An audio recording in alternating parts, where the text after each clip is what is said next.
Ladies and gentlemen, please take your seat. The show is about to begin. Presented by Front Yard Fantasy. I'm your host, Simon. Joined as always by my wildly handsome co-host, John Luke Garofalo. Our friend Coop with us, aka Coop A. Fiasco.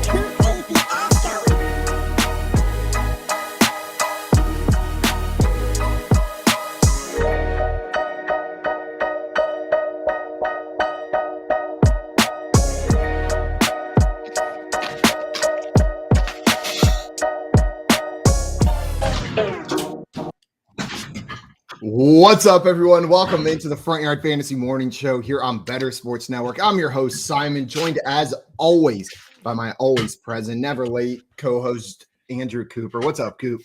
Incredibly punctual here for the morning meeting, and definitely didn't just shut the door as the show was starting. So, No. pretty good description of what I bring to the table. I think that noise we heard was the unicorn behind you jostling that basketball hoop. Is that a unicorn or am I misrepresenting? It is that the one in the hoop. That's lightning representing the lightning the unicorn. The lightning round fantasy show won for me by a one Britt Flynn at Dave & Buster's on a magical Dave & Buster's trip that produced a lot of content for the show, including this finger trap. Thank you so much, Britt. And thank you, Canton Dave & Buster's. We got NKC in the chat this morning saying, good morning. What's up, NKC? Welcome in, my friend. And Craig over here says, morning, you're missing two special letters to start the day. What did we miss? NKC, we gave NKC, we talked trash to NKC for being late yesterday, and he is here on the dot, 7 o'clock today. What a beast, dude. What a beast. What letters are we missing? So today is Wednesday. Mm-hmm. I'm trying to think. Today is also Wednesday. Anything else that today is, Coop?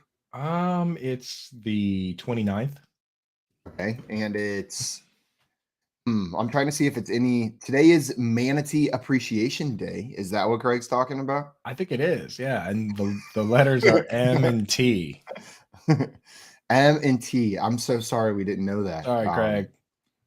Sorry to all the manatees out there. Not giving you a shout out yet. We gave NKC and Craig a shout out. Manatees third. It's also Mermaid Day, Little Red Wagon Day, National Lemon Chiffon Cake Day, National Mom and Pop Business Owners Day, National Smoke and Mirrors Day, Niagara Falls Runs Dry Day, Payday at Forward, and Whole Grain Sampling Day. Dude, so the Niagara Falls runs. Out of all those, which one do you think your favorite's going to be? And why is it Lemon Chiffon Day? It's absolutely lemon. That sounds like I'm going to be so ill if I actually celebrated Lemon Chiffon Cake Day. I'm looking at it and they look amazing. I've never had one of these. They look amazing. I don't know what it is. It just sounds like something where after 4 bites I'd be full, but I'd eat 50. Yeah, it looks like the kind of cake where you make it and it's good the first day, but then your grandma lets it sit out until the frosting gets rock hard. Ooh, I can't tell if it's light and fluffy or like 8 pounds when you pick it up. It might be 8 pounds. It's either the densest cake you've ever seen or the fluffiest cake you've ever seen. Yeah. Now, also, what do you think came up? Sorry. I was going to say, Craig coming in saying those letters are JL. We're over here thinking it's manatees. Oh, that's right. Yeah, I knew something was different here. There usually is a third person. Now, okay. That makes sense. JL's actually out celebrating National Manatee Day. Today he's having a little get together with some friends from college that he lost touch with, some of the manatees that he used to be close with when he lived down in South Carolina. Yeah, they all get dressed up as mermaids and they go out on the town, paint the town red, get a little lemon chiffon cake, and see what kind of day they can have. Now, what do you think came first? Manatee Day or Mermaid Day? Mermaid Day, because I bet the first time people saw manatees, they were like, what the hell is wrong with those mermaids? Know what I mean? Because they got that kind of tail looking thing. Yes. They got like a snout with like a nose and a face. There's something a little bit human looking about a manatee. It seems like one of those things where like back in the day, they were actually seeing manatees, but then they were like, oh, I saw this mermaid. And then somebody came up with Mermaid Day. And because of that, somebody then had to be like, well, it's actually not mermaids. it's manatees, so let's celebrate manatees on this day. Exactly. Some nerd couldn't let the fantasy people have their fun and was like, wow, actually Exactly. got this holiday approved. Coop, I think we busted the case. Got it solved, dude. Monday was National Whiskey Day, to which I said, I'm not drinking whiskey on Monday. not that I won't, but I'm not drinking it just because it's National Whiskey. Like, you got to give me a little better reason. Like, how about, like, all right, the college football championships usually on a Monday. I'll drink whiskey for that, but I'm not just because somebody tweets at me, oh, it's National Whiskey Day. I'm like, all right. I got good news for you. I think you're officially an adult. Right, I think you are officially an adult. You took that and you said, no, I don't want to. And you didn't. You know what I mean? Like, when you're not an adult, you're like, oh shit, I guess I gotta. No. Yeah, exactly. Yeah. When you're in college, you're like, oh my God. It's like I could be like deathly ill and somebody would be like, it's Cinco de Mayo. And I'd jump out of bed. Well, I'm missing it. We got Fantasy Nuts in the chat saying good morning. What's up, my friend? Welcome, man. Yeah. Oh, what up, dude? Is that Lewis, dude? I think that's Lewis, man, from 5 Yard Rush. What's up, brother? What time is it over there, dog? Is it it's 7 a.m. here? Probably a better time than that. Probably a more realistic time to hang out. It is, Lewis. What up, brother? How are we doing? Yeah. How's your mermaid day going so far? Are you having a blast? Or are you more of a manatee? In the UK, do they celebrate more of a mermaid day or more of a manatee day? 12 midday. So we got noon over there. All right. Very cool. Enjoy your lunch, Fantasy Nuts. What are we doing? We are talking about manatees, mermaids, and college drinking habits. Is how this conversation started. One of my best football game experiences ever happened exactly the way you're talking, Cooper. Like, I was on the brink of death from the night before, like, where I was like, okay, it was one of those ones where I said I'm never drinking again, and I meant it. Like, where like it truly was going to be a month, and I planned on not, like, the next day was the Clemson Auburn game in Auburn on a Saturday. And I was like, I woke up and I was going to bed and I was like, you're punishing yourself tomorrow. You don't get to go play with your friends. You're staying home and you're watching the game by yourself. And I woke up to banging on my door at 6 a.m. And I opened the door and it's one of my buddies with his laptop out. And I'm like, what are you doing? And I see he's got like the SeatGeek screen up and he clicks buy. And it was 4 tickets to the Clemson Auburn game in Auburn. He said, pack your things, we're going. Wow, dude. And then so we did it. We hopped in the car, drove to Auburn, and it was freaking incredible. Just one of the best game day experiences ever. And you almost let Responsible Simon ruin that day for you. I did not drink, so we stayed at least that far. That's pretty good. But I did get up and drive to Auburn at 6 a.m. that day. 6 a.m. dude. So, did you guys go to a lot of road games, or it sounds like not that many? I didn't go to a ton. I would go to the neutral site ones in Atlanta every time they were there. We played quite a few bowl games there. Went to a couple bowl games in Florida, and then Auburn and Georgia were the 2 away games that I went to in college, and South Carolina. So I guess 3. That's pretty sick. Yeah, I didn't. Bentley, where I went to school, is a D2 school, so I had a hard enough time going to the games that were at our school. I went to some of them, but the basketball team was really good. Like, they were one of those teams that, like, they went undefeated like 2 years in a row in D2, and everyone was like, go to D1, but they would have got crushed at D1. You know, it's like tough to be in that spot. No. Yeah. I mean, people always say that about North Dakota State football, right? Right. And now they're still dominant. They lost a couple national championships in that stretch, but why would you jump up when you're just going to get crushed? And you've got no shot at playing for a national title under the current system. Maybe now they do with the 12-team playoff. Exactly. Just keep winning national titles every year. Just let them live, dude. I mean, like, UMass made the jump, and now they're just like one of the worst teams, you know, rather than being, they were pretty good at the level they were at. So now they're just one of the worst teams that has one of the best nicknames in the zoo. Which is, they're the zoo? Well, they're the UMass Minutemen, but the Minutemen is the mascot. The nickname for the school is the Zoo. You never heard that? No, that's pretty sick. Yeah, ZooMass, dude. It was like, and the thing is, the school like hates it because they became the Zoo for being like, they used to be like a really rowdy party school. They still are, but they used to be too. They still are, but they used to be too. and like the school was trying to separate themselves from that. But like once you try to do that, it makes it even worse. It's like the Streisand effect, right? Yeah. So I think I've told you about Clemson moving spring break over St. Patrick's Day. So the students just made St. Patrick's Day, and it was 10 times more of a problem than St. Patrick's Day ever was.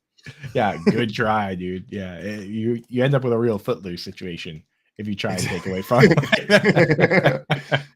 So yeah, do not challenge a bunch of unsupervised 18 to 23-year-olds. You will lose a test of wills. Their brains aren't developed. You know what I mean? You're not going to win a contest like that against a giant group of underdeveloped brains. Right. They will drag you down to their level of stupidity and beat you with experience. And this comes from someone who was that person. Yeah. Oh yeah. Well, guys, it is that time of day. I hope you brought a snack, something to eat, maybe a little more than a snack, because it's a full-ass meal. It's bring your own breakfast. We got the news. We got the stories. You just got to BYOB. As always, I brought a nice spread, which not the reason I was late for the show, but it was part of the reason I was late for the show. I have bagel, pineapple, honeydew melon, orange juice, coffee. Boom. Load it up. You got anything to eat today? I have a big old glass of water. And where did it go? Not to eat. Did mine? Okay, so I was about to reach out my secret snack that I was feeling of having a couple during the first break today. But the story I was about to tell has an unhappy ending that I was unaware of. My girlfriend told me that while I was gone, she had to find something in my office. And she went in and she goes, "Why'd you have a whole ass bag of Flamin' Hot Cheeto fries in your desk?" And I was like, "That's my office snack, like in case I get hungry." And she was like, "Weird." And I just checked. The Cheetos are gone.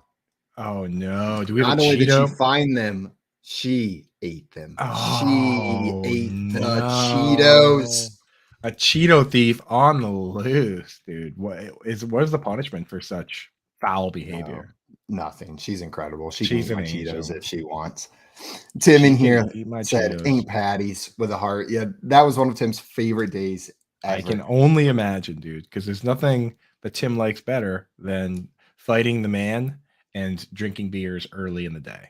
And Clemson University. And Clemson University. So it seems like a trifecta of important things for Tim. And Craig in here saying, "You two are the only snacks we need today." Oh, stop, Craig.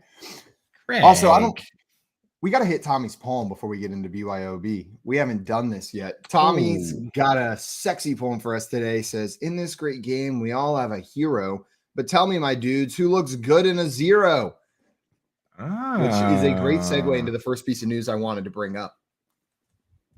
The NFL owners have officially approved that players can wear the number 0 in the NFL. And within seconds, it feels like, of this being announced, the Jaguars dropped a sick image with the 0 jersey saying Calvin Ridley will wear the number 0. And I saw it, and then I'd been trying to think, like, who would look good in 0? Who would look good in 0? And then I saw that, and I was like, Calvin Ridley's going to look good in 0, isn't he? Yes, you have to be, like, to wear 0, first of all, you have to be good. Like, you can't just be, I guess you could get away with it if you're like the punter or the kicker, and it's kind of like a little joke or whatever. Yeah. But like, you have to be good to wear 0, because if anytime you make a bad play and you're wearing 0, you look like such a doofus.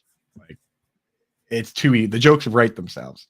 So I don't know, but there are some very cool 0s in history. The one I always think of is Gilbert Arenas. His nickname was actually Agent 0, and he was just he was a bad man, and he one of those guys that, all-star caliber player, maybe not the best in the league, but you could always trust him to hit the last shot, like Dame Lillard. So when you're Agent 0 and you're just knocking down game winners, there's nothing cooler than that. Nothing cooler than that. No, it's ice cold. And the reason it's so cool is because there's that risk of looking so stupid if it doesn't work, right? It's the guy calling a shot. It's the guy turning around after he shoots a 3, but he's doing that every time he goes to make a play because the 0's pasted on him. Right. Exactly. When you turn around, when you shoot the shot and turn around before it goes in, wearing number 0 with like the 3s up, that better go in. Yeah, better go My in. favorite all time, and it's one of my favorite players ever, but it's just the perfect gif of Kemba Walker where he shoots up a three, and not only does he turn around, but he does the shimmy as well. Yeah. And as you just watch the ball bounce off the rim in the background. Brutal, dude. Brutal. It's hard being Larry Bird, man. It's hard being Larry Bird. NKC asked, "Where's JL?" We talked about it earlier. You must have missed it. He's celebrating Manatee Day with his friends. They're all downtown, dressed up as mermaids, hitting the pubs. So no JL today. We may have some other special guests that might be joining us saying what up, what up. So that's coming up soon. So no fear. We're going to have our own little Manatee Day here, ladies and gents. So Tim came in here and said, "Calvin, how much money are you going to bet from now on?" 0. And those jokes also wrote themselves. We saw those start pouring in yesterday. But did you see Calvin Ridley's response to one of those jokes in a now deleted tweet? Ooh, no. What did he say? First of all, before I say this, I want to preface it by everybody watching this, have a freaking sense of humor, because I went into the comments on Reddit, I saw it on Twitter, and people did not think it was funny. But I think Calvin Ridley's pretty funny in this situation. So somebody said in the tweet, number 0 for the amount of good bets Ridley took in that parlay. And he quote tweeted it and said, "That shit behind me, but I won 36K. That's amazing, bro. 36K, dude. He's like, "I'm not doing that anymore." But he's like, "Talk shit about me gambling, but don't say I'm a bad gambler." Yeah, exactly, dude. He actually said what the bets were in his did you read his Players Tribune where he talked about it? Yeah. He said what the bets were, and he was gambling on basketball, which I think he's actually allowed to do, but then it was a Sunday and he just threw the Falcons in there because he wanted to root for his buddies. So it was a parlay. It's not like he was betting against them. Like he had inside information and was like, Yeah.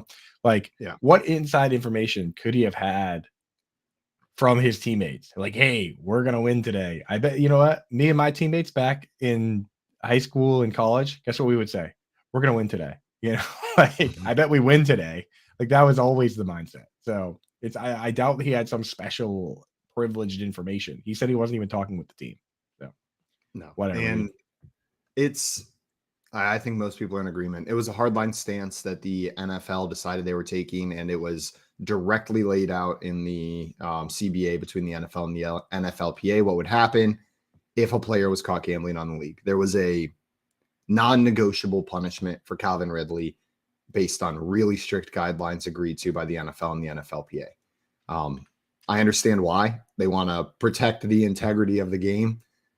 So they're having like a zero tolerance policy here, but it looks silly when we look at it compared to other things. The specifics of this compared to the specifics of other people who have gotten much less severe punishments. Right. Yeah. Exactly. It makes it look so silly. Like him throwing a parlay with the Falcons in one part of it gets a year. It's just, I get it. I'm not questioning. I'm not saying they did anything wrong in the punishment they handed out. You got to look at them separately.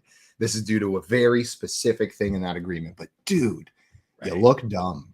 NFL, you look dumb.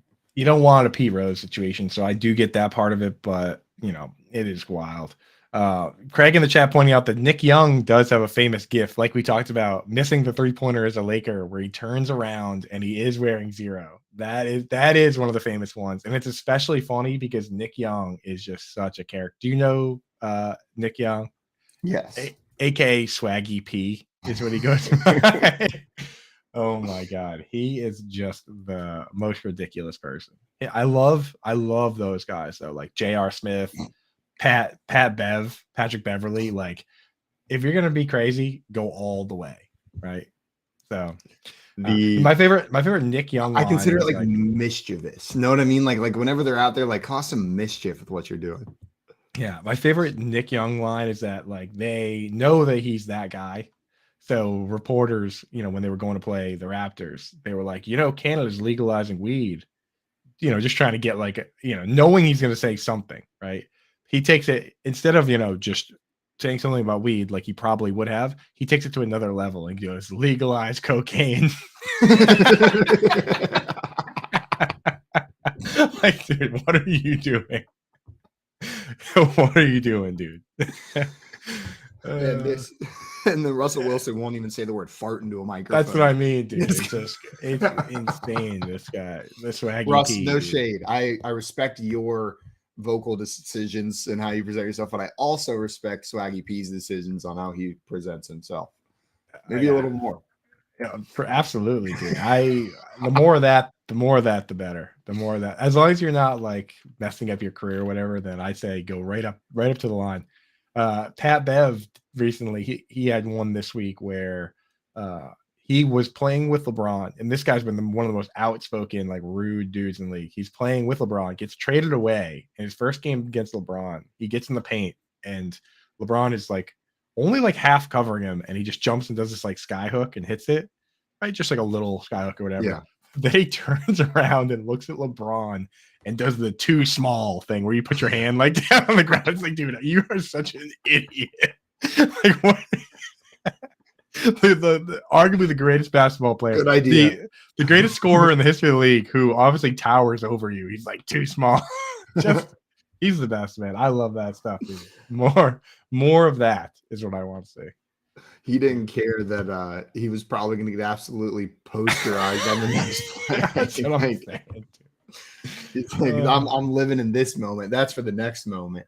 Yeah, exactly. Pat Bev, he's just a treat, man. He really is. And that's why it's not quite the same, because I don't think he's as pleasant as these other guys. But I don't jump in on the hate on Eli Apple, because I love the trash he talks. I love the stuff he throws out there. And then I love that his response is like, I don't care if I back it up. I'm saying it anyways. Like, that's hilarious. Yeah. Well, Pat Bev can get against that.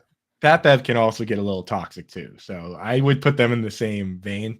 But like, if you're going to be that person, be funny, right? And like, I know Eli Apple. You know what it is with him? Is his meme game on Twitter is he's got to step it up. Yeah. Well, he's got to step up the interviews. He's got to get that up to pace. He's got to get that part on too. Game. Yes, because the meme game is great. Yeah, but Pat Bev will go on like the pregame show. I think Pat Bev is going to end up a broadcast guy. That would be sweet. That would be sweet. That would be fun. Oh, absolutely. Speaking of fun, little bit of news here. Calais Campbell found a new home, the big boy in the middle. Falcons brought him in 1-year deal. So, you know, the NFC South teams, man, they're clearly looking around and realizing the bad man is gone, or the bad men are gone. Drew Brees gone, Tom Brady gone. Derek Carr's in. Ryan gone. So, Matt Ryan gone, yeah. So Derek Carr is probably the best quarterback in that division now. But the Falcons are loading up like they're going to compete, and the Panthers are definitely acting like they're going to compete. Adam Thielen came out and said, I chose this team because I think they're the closest to the Super Bowl. They go out, sign DJ Chark, sign Thielen. The defense already pretty loaded. They know they're getting the first pick. They signed Miles Sanders. Like, it's going to be a bloodbath in that division this year. A lot of teams think they can win. Yeah. Then there's the Buccaneers. A extremely winnable division all of a sudden becomes very competitive with almost nothing changing. Know what I mean? Because winnable means these teams are all bad. Exactly. But if they're all competing against each other on that same level, watch them. Whoever wins this division's winning a playoff game next year, just to ruin it for everybody. Know what I mean? Like, whoever comes out of this division on top is going to go in and just sneak a win out of the first round of the playoffs. I just see it happening. I'll tell you what, dude.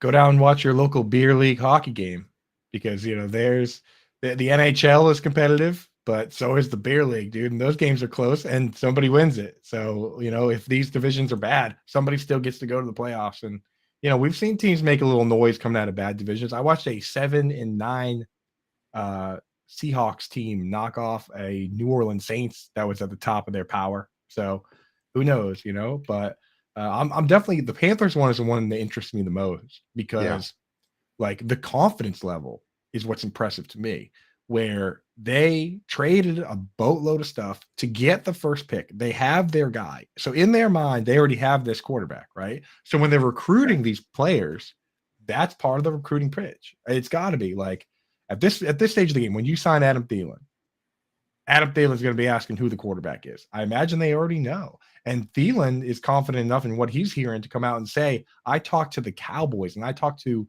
the Broncos, where he said like a whole list of teams and was like, I think this team has the best chance of winning. So whatever they're selling over there, people are buying it. DJ Chark's buying it. All these guys are buying it. So kind of makes me want to buy a little bit. wonder what their odds are, what their Super Bowl odds are. What can you get on them winning the big game? Maybe he just likes Charlotte. Maybe he went to Denver and he went to Dallas and then he showed up in Charlotte and he was like, all right, this is the one. You can get him at plus 7,000. Okay. You know what? So- That's not as high as I thought it was. Who's down there at the bottom? Is it still the Cardinals? They're in the middle. Actually, right now, it's a tie. The Texans and Cardinals both. You can get both the Texans and Cardinals. You get at plus 20,000, and nobody Okay. else is close. And the Cardinals have made it pretty clear that they're going to do a bridge year. The interesting thing, though, is the Texans have the second overall pick, but that team apparently clearly just not as complete as what the Panthers are putting together, because the one team's going to get, in our minds it's CJ Stroud and Bryce Young, but Vegas, I think their minds are working a little differently on that. The other bottom five are the Colts are plus 12,500. So that's a big difference between 20,000 and 12,500, almost $10,000 difference. So the Titans, fourth from the bottom, plus 9,000. And then the Buccaneers, I'm seeing plus 8,000, which that all makes sense. But I can't believe Baker Mayfield didn't bump him up a little bit higher. I know. And they actually probably moved down once it was confirmed. No, you're forgetting the other quarterback on that roster is Kyle Trask. Whoa, hey now, dude. Never know. Pride of Florida. Big strong arm quarterback. If it's insulting or rude to say that I think Baker Mayfield is better than Kyle Trask, then I'll be insulting and rude. I'll just do it. I think that's fair. I think it's pretty fair. There's a couple. They're not the only team in that situation, though. Like, I look at the Commanders, and I'm not quite sure that Sam Howell is better than Jacoby Brissett. They keep pushing stuff out about this dude, though, and I'm trying to at first I was like, is this just them trying to inspire confidence in their young quarterback? Because we talked yesterday about how we think Shanahan's probably lighting an ass under Trey Lance, or lighting Light that ass. light that ass up. Lighting that ass. No, he is lighting a fire under Trey Lance's ass with the comments he's saying about Brock Purdy. It felt a little bit like this was a similar strategy, just the different direction with Sam Howell. Like, really hype him up, give him the confidence that he's the starter.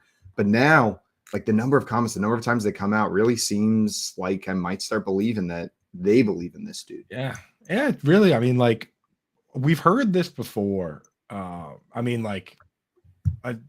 The prime example is that nobody really saw Patrick Mahomes play, right? Like, it was Alex Smith. They drafted Patrick Mahomes in the first round, and then that season where Mahomes was a rookie, Alex Smith had probably the best season of his career, and he went to the Pro Bowl, right? And then the next offseason, the team won, like, over that span, the team was going, like, winning 14, 12 games minimum. So, like, good seasons. And then that offseason, you heard these rumblings of, like, this kid is good. Like, during the season, you actually heard a little bit, like, they really like this kid, right? You start hearing that. And then you start hearing, oh, this kid's really good. And you start hearing Alex Smith might be traded. Then when he does get traded, it's like, oh, here we go. And then the dude comes out and throws 50 touchdown passes, which is hard to expect. But, Can you imagine being Alex Smith at practice and you step off the field and the rookie comes on and, like, just being on the sideline watching Patrick Mahomes do Patrick Mahomes thing? The rest of the world has no idea that you're about to lose your job, but he's standing there looking at it. Like, there's no way he didn't know, right? Like, he's watching Patrick Mahomes in practice and he's like, ah, shit. Like, imagine he's and like Mahomes being a rookie, like, doesn't even realize what he's doing, right? He just comes to Alex Smith. He's like, Alex Smith's like, what you think? And Mahomes is like, oh, it's pretty good, but I would have done it like this. And he just, like, does, like, a no-look sidearm, like, laser beam pass. And Alex Smith is like, I don't know about that. I don't know about done that. Right?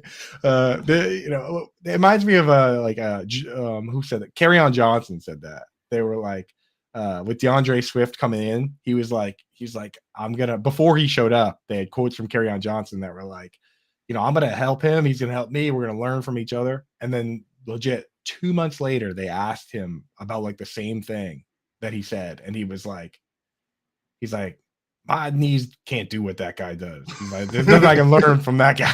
I learned from that dude, So sometimes that's just the way it is. You know what I mean? Yeah. Like If you but watch someone too much better than you at anything, it's like right. it's not helpful at all. It's why sometimes the greatest players don't become good coaches because their entire life they've just been able to do stuff that most players can't. So how the hell are they going to teach someone to do it? One spot where everyone has that moment at some point. Where? Super Smash Brothers. Yes. Everyone thinks they're good at Super Smash Brothers until they play somebody who's good at Super Smash Brothers. And then eventually, somewhere along the line, you play somebody who's great. And that's when you fold the controller up, you wrap up the coil, and you put that way in the back of the closet. And you just say, I'm done. See, I always say depending on the crowd, the adjective I use to describe myself in Super Smash Bros. Is very different. A very normal crowd, I'll say, I'm good at Super Smash Bros. You know what I mean? Because if you put me in a room with a bunch of average video game players, like people who play video games but don't specialize in Super Smash Bros., I'll compete. I'll win every third game. Know what I mean? Like I'm decent. But then I remember in college, one of my buddy's friends came over and he played competitive Smash, and it was not that scene. It's not the same game. It's a different game entirely that they're playing out there. It's not fun to be the other guy. It is insane. You know what I mean? Like the level that they play at. Like I played same thing. I played one kid, like actually these two kids that both like played it like on that level. And they had like jackets, dude. Like, you know what I mean? And I was like, okay, here we go, dude. About to get my Smash on. Dude, these it's like once they realize that you're not playing on their level, they play a totally different game where they just try and make you look silly. But if you haven't, have you ever seen the Smash Brothers documentary that came out? I think probably a decade ago by now. No, I have not. Ooh, dude, 9-part documentary. I think it's on YouTube. It's called The Smash Brothers, and it goes through and talks to all these different professional players, and they're all so very different, right? It's crazy but they're all amazing at this game, and it is insane the level that these tournaments got to, where like they're playing in front of hundreds and hundreds of people. And it's just I've been to a competitive Smash finals event at an anime convention, and it was freaking electric, man. Because the finals, they play a best of 5, right? And one of the guys, it was the number 1 versus the number 2 players in the world going against each other at this match. First guy went down 2-0 in a best of 5. And then, which is unheard of, supposedly, or so I was told by the people around me. So correct me if I'm wrong, but I don't follow the like competitive Smash, but the people around me were updating me. The guy switches characters away from his main, switches characters, pulls off a win.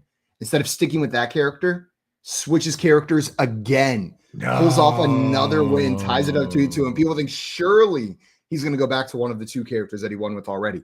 He switches to a third different character that's different from his main, and it goes neck and neck. They're both down to life, and he lost in the final round to the other guy. But he almost pulled. The place was going nuts, man. I can't describe to you. I did not think I would be like that invested and hyped up at a Smash Bros event.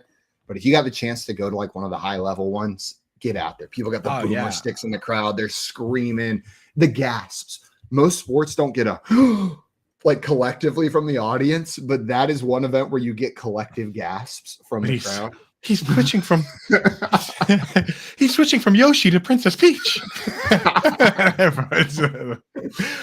Do you think it haunts him at night, that last switch? The final switch, the final player switch? You got cocky, man. You let the crowd get to you. His coach in the corner is like, kid, you flew too close to the sun.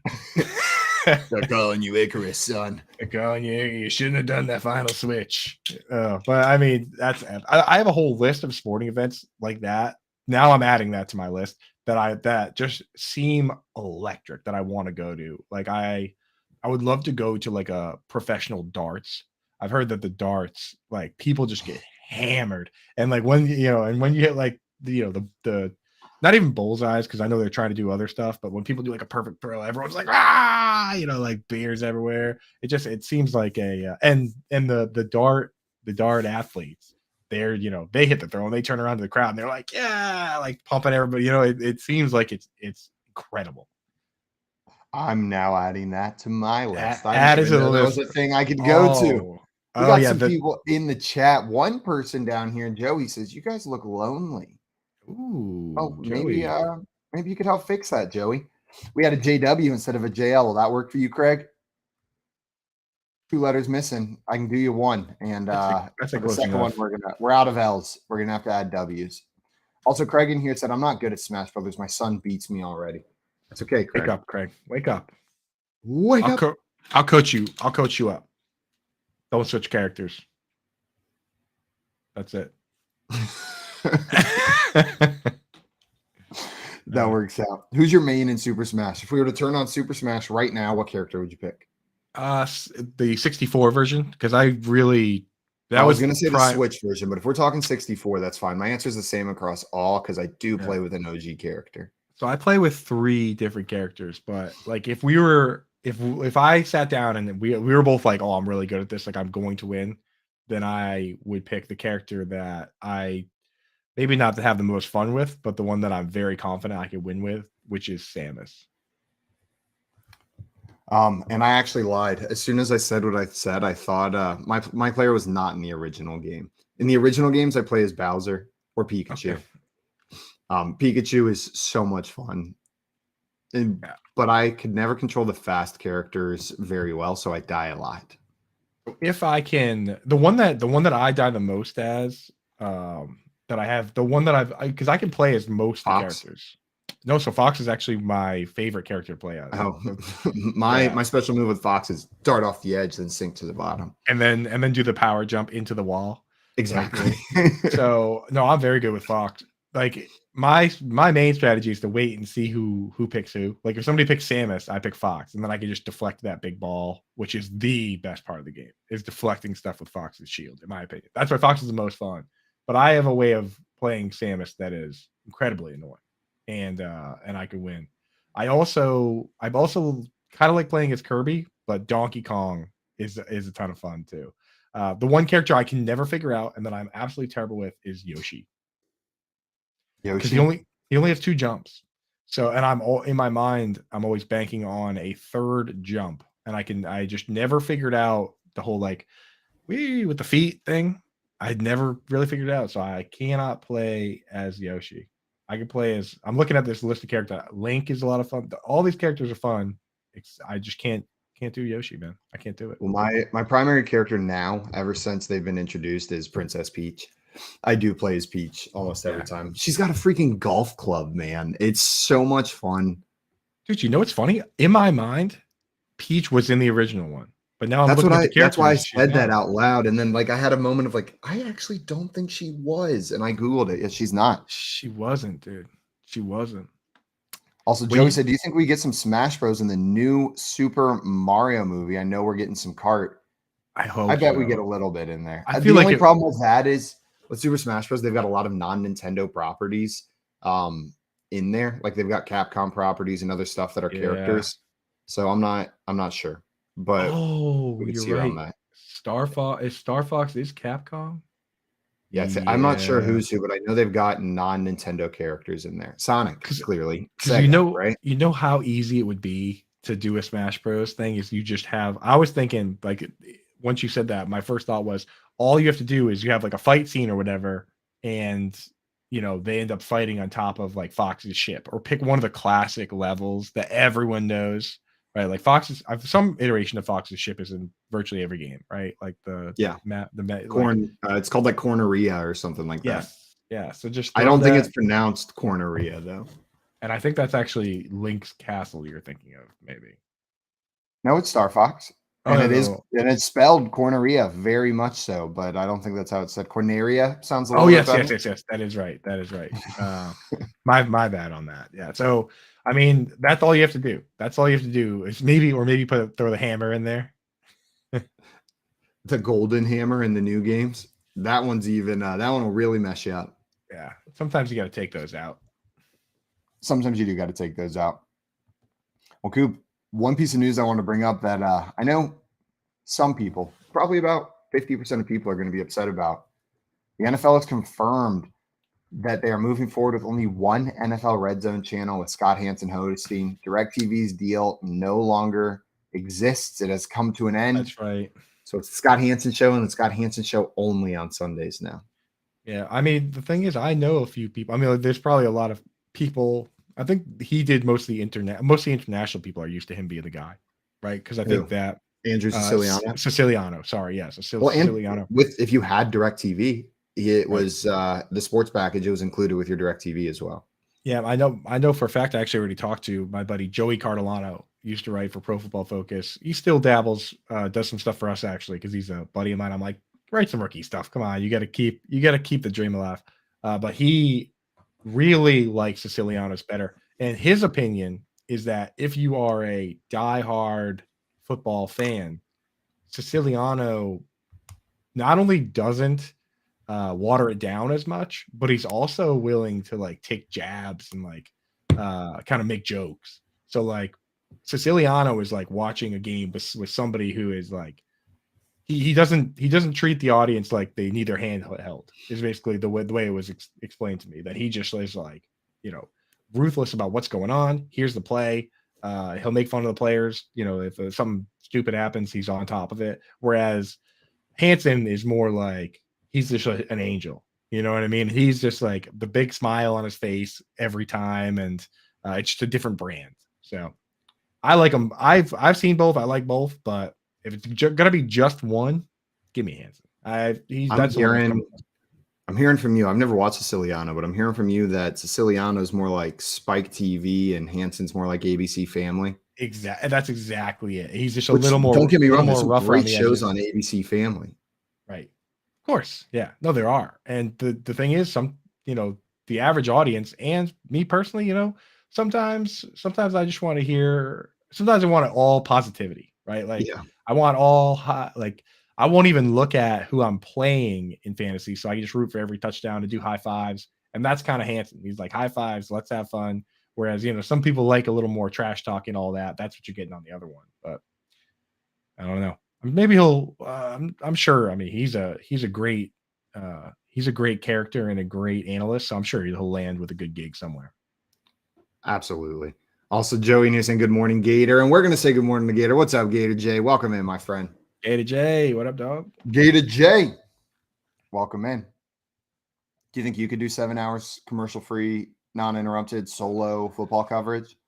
Dude, maybe if I had an entire season where no one was watching to practice, but probably not. It's so long, and like you got to time the pee breaks. And if anyone's actually seen the way he does it, it is insanity. Like he really does. He goes over behind the desk with a green screen behind him and he talks for a couple minutes. And then when it starts, he walks over and there's a wall of TVs with all the games on. And he's got his producer sitting there. There's like he just like stands behind a fold up table. There's producers all around him. And he just goes, points at stuff, like pull this up, pull that up.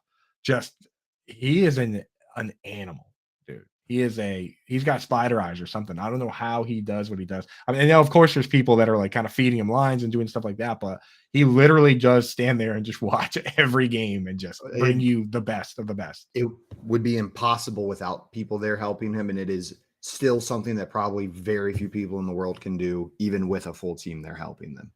Right. I mean, to the point that there is one other person who does it at a super high level. And because he does it so well, people look at Siciliano and they're like, no, I like this other guy. It's like Siciliano is probably the second best person in the world at doing that, Yeah. So, just look at the picture of him standing in front of the TVs and you'll be like, oh my God, like this is not, I didn't think he actually did. I personally didn't think he actually did what he does. It's insanity. Yeah.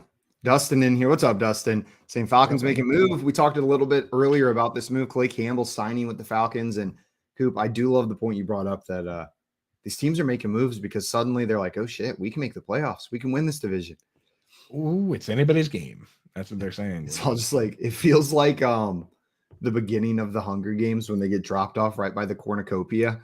And like some of the teams choose to run the other direction. Like, no, we're getting out of here. But like the entire NFC South is sprinting straight towards the free agency pile. They're like, They're going to kill each other on the way back, but they're going to have a couple pieces to do it with. Yeah, and the Panthers are kind of like that guy, the blonde guy that uses the water.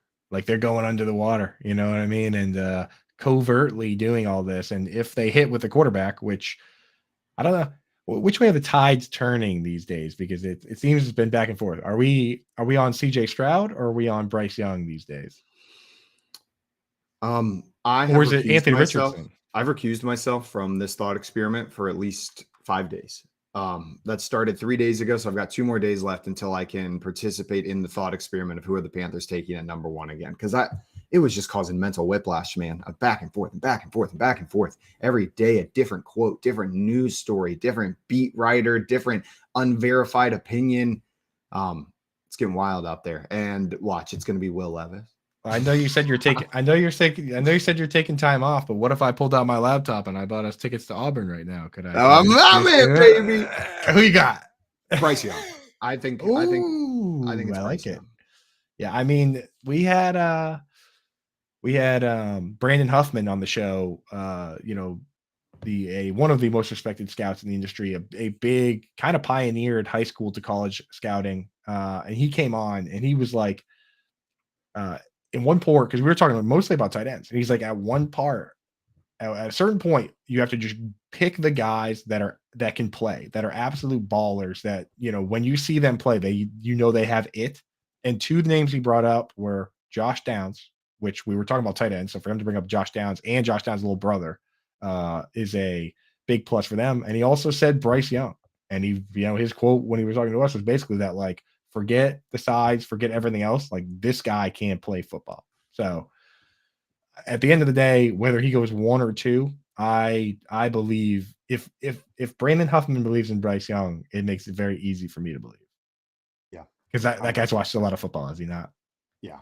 And I trust his eyes way more than my eyes, but my eyes tell me similar things when I go back and watch Bryce Young.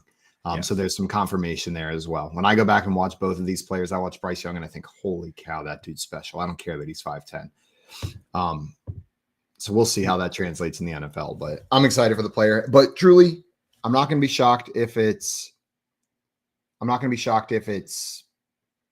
Anthony Richardson, Bryce Young, or CJ Stroud that the Panthers end up going with at 1.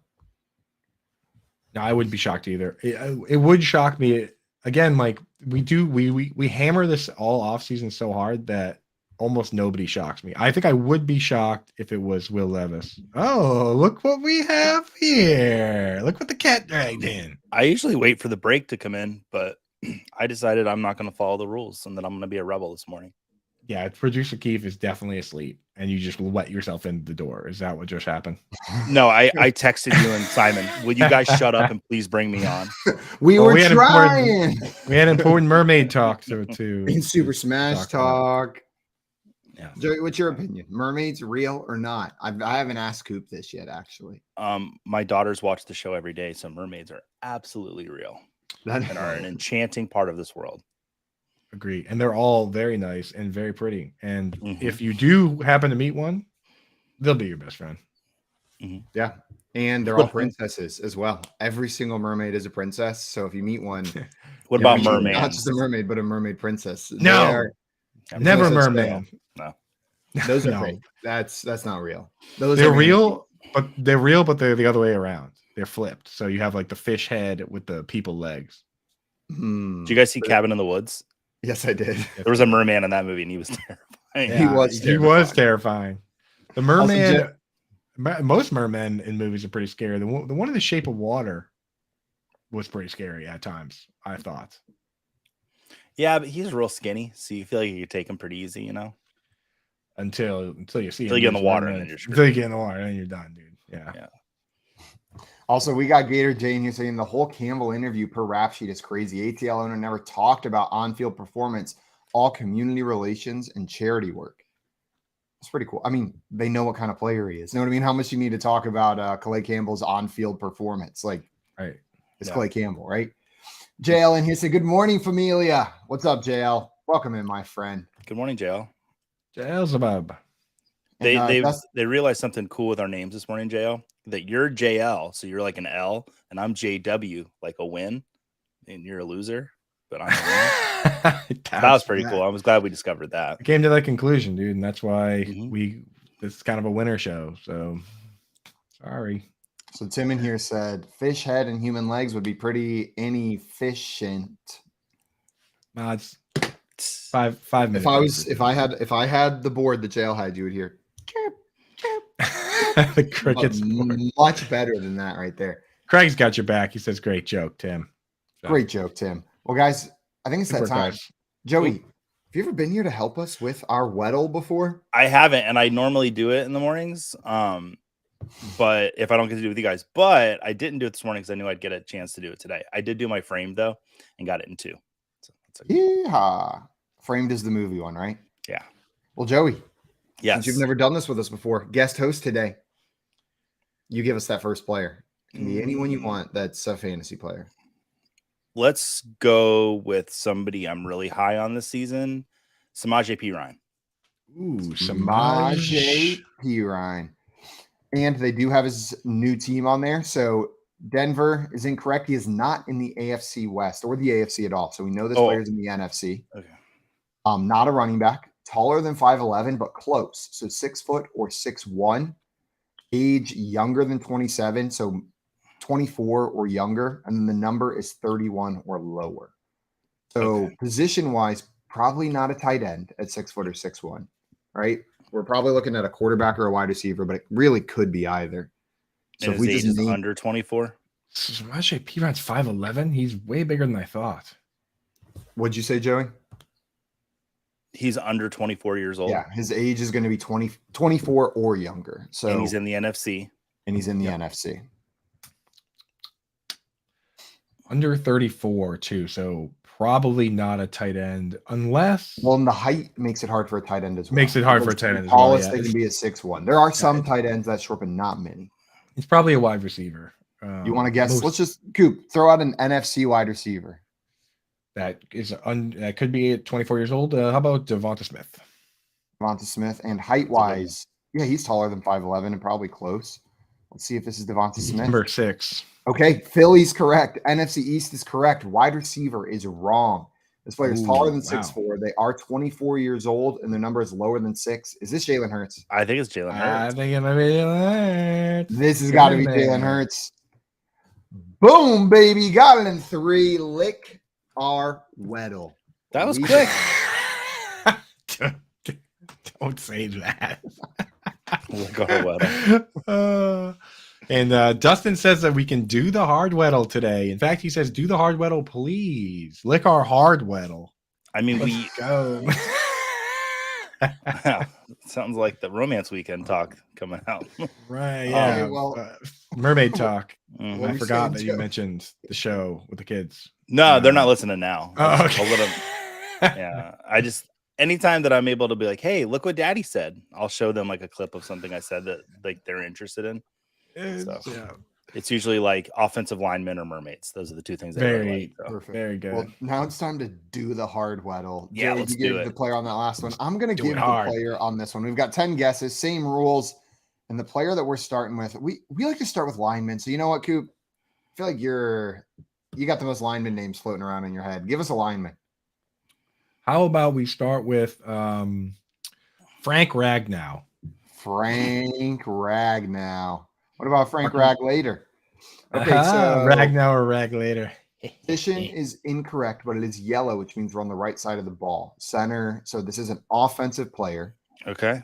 They're not in the NFC, so they're in the AFC. They're shorter than 6'5" by a lot, so 6'2" or shorter. They're younger than 26 by a lot, so 23 or short or younger. And their number is much lower than 77. Okay. So 74 or lower. yeah. Interessante. All right. So maybe not an offensive lineman. If Probably Dustin not. wants, he goes, I'll never tell you to do hard Weddle if it's lineman. We should do some linemen once, Dustin. If it maybe popular lineman, we should just do them. We can So figure it these is out. offensive player Yeah, an offensive Offensive player. player. That's a young offensive player, in 24 the or younger. AFC. In the AFC, yeah. So who's a young offensive guy in the AFC? Rashad Bateman. Get him in. He 24? Yeah, he's I guess definitely we don't know the exact age. Okay, position is correct. They're even younger than Rashad Bateman, so younger than 23, but they Wow, are younger than 22 or 23. 21. They're taller than 6'1", but close, 6'2" or 6'3", and they're in the AFC. What about Alec Pierce for the Colts? He's a young Yeah. wide receiver. He's a young He buck. Yeah, let's throw him in there. I forget how tall he is. Okay, He's the tall age is enough. correct. And he is Yeah. tall, but he's a little bit too tall. So we have Okay. circled in on the height at exactly 6'2". The age is 22. The position is wide receiver. They are in the AFC, but not in the North or South. And their number is lower than 14, but higher than 7. So, 22 exactly. So that's fairly young. JL guessed Treylon Burks. Is he super young? yeah, I mean, He- last year was his first year. He's in the AFC South though. He's on Yeah, the that's He right. is AFC South. I think I Waddle's don't too old at this point. Rondo So- Moore is way too short, Hal. And he's in the NFC. Yeah. This guy's 6'2". What up, Hal? How Yeah, tall? what up, Hal? How was last year? Josh Palmer's second year, or was it his first year? No, Josh Palmer's older than that. It's his, Okay, all right. So yeah, it's not he's gonna Josh be Palmer. older than that one. Jalen Waddle. Is he young? He Well, is. I think he's older than 22. You know what? It could be Josh Palmer. He still is fairly young, but I want to say I he's feel like- at least Also- 23. He's Yeah, been around for I- 2 years. He's been Yeah, around for 2 years. so it's not This has that. got to be a second-year player, I think. Garrett Wilson. Garrett So Wilson. even yes. the East. Oh no, he's only 21, dude. Maybe he turned 22. So- Birthdays happen. Oh no, he got traded. Birthday happened. Can we What do about one Look more? up the age. Garrett Wilson birthday happened? I was typing it in. I thought we were going with that one. Oh, there we go. I thought we hadn't decided. Garrett Wilson. Birthday happened, but he's still wrong. Birthday Damn did it. happen. But that AFC means you were East is at least correct, right. though. You were right Okay. that you're right that his birthday happened, which is, that's a little moral victory for us. We Wait a got it. minute. I think we got a clue into Dustin saying you guys have to do the hard Weddle today. And it is in the Dustin's a AFC big East. Bills fan. Is it Yeah, a he- Bills player because he wants a Bills player's name said on air today? He often does that, but he knows that. I mean, like, Mm. there's a lot of AFC fans. Are we floating sure around Waddle's here. older than 23? Because it is AFC East and most of the other stuff checks out. Waddle's What's his 24. number? He's 24 years old. 12. I just wrote an article on Waddle. Wah. Okay, so Tyquan Thornton. okay. That Okay. would check out with being told we had to do this as well because you're a Patriots fan. It is Tyquan Thornton. Yay, we did They it. did it. Whoa. Lick our hard Weddle. Oh, we don't have the music playing thing because Jalen's not here. Oh, So- I'm not even gonna do that. That didn't go well.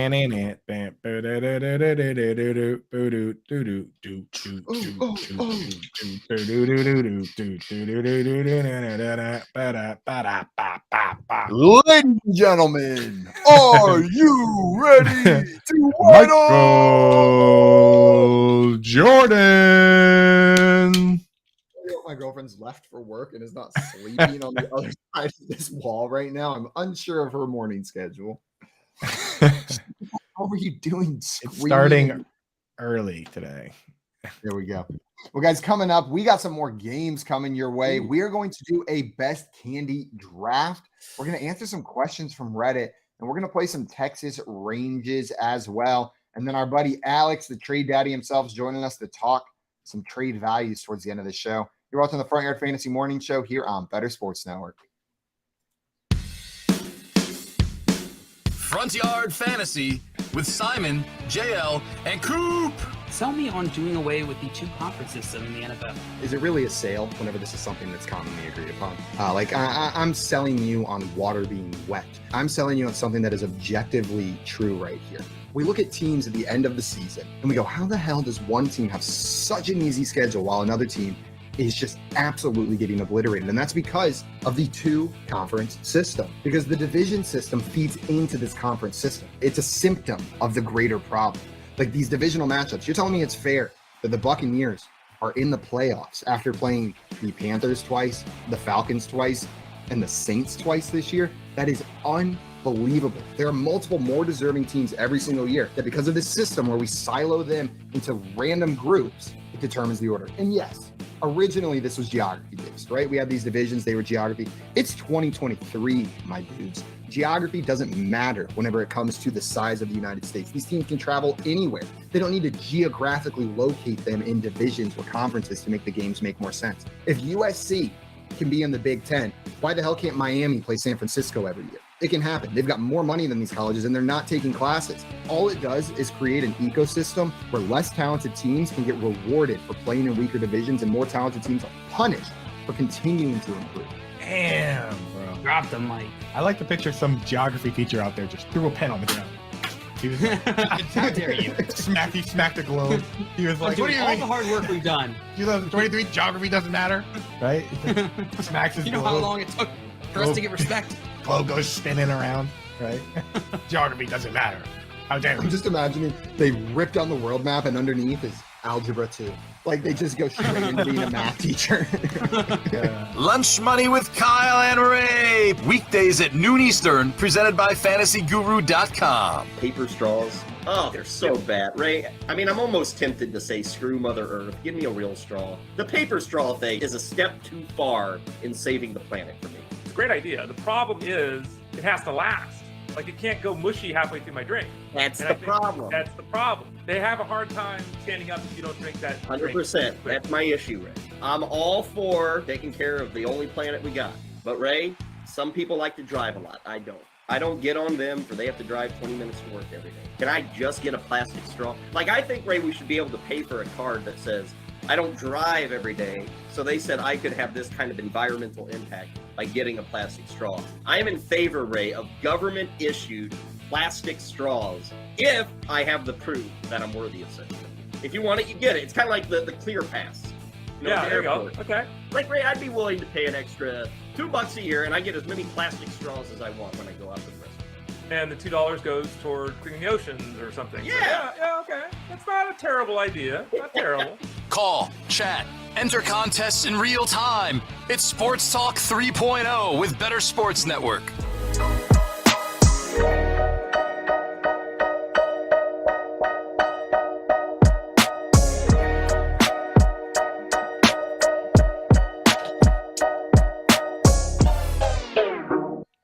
What's up, everyone? Welcome back to the Front Yard Fantasy Morning Show here on Better Sports Network.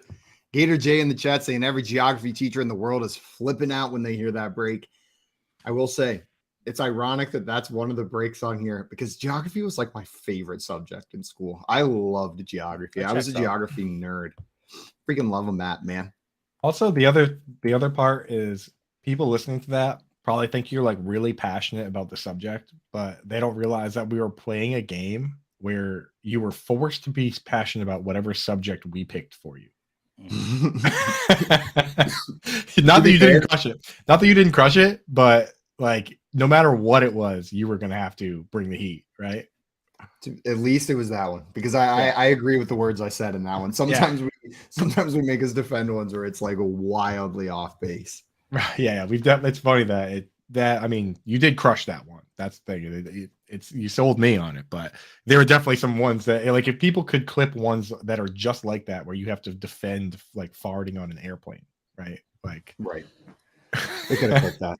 Well, if you're just joining us, guys, our friend Joey Wright, FYF fam member, is guest hosting with us for the rest of the show today. And Joey, have you been prepping for our candy draft? You've been I wrote 4 down on a little note that I have on the side of my screen. I love these 4 candies, but I can pivot. I can, I can improvise need be. That sounds like a man ready to tilt. That sounds like but it's only fun when I do tilt. So this is going to be a tough one. I can already tell. When do you guys eat candy? Like, when is the times like this is candy time? On a road trip.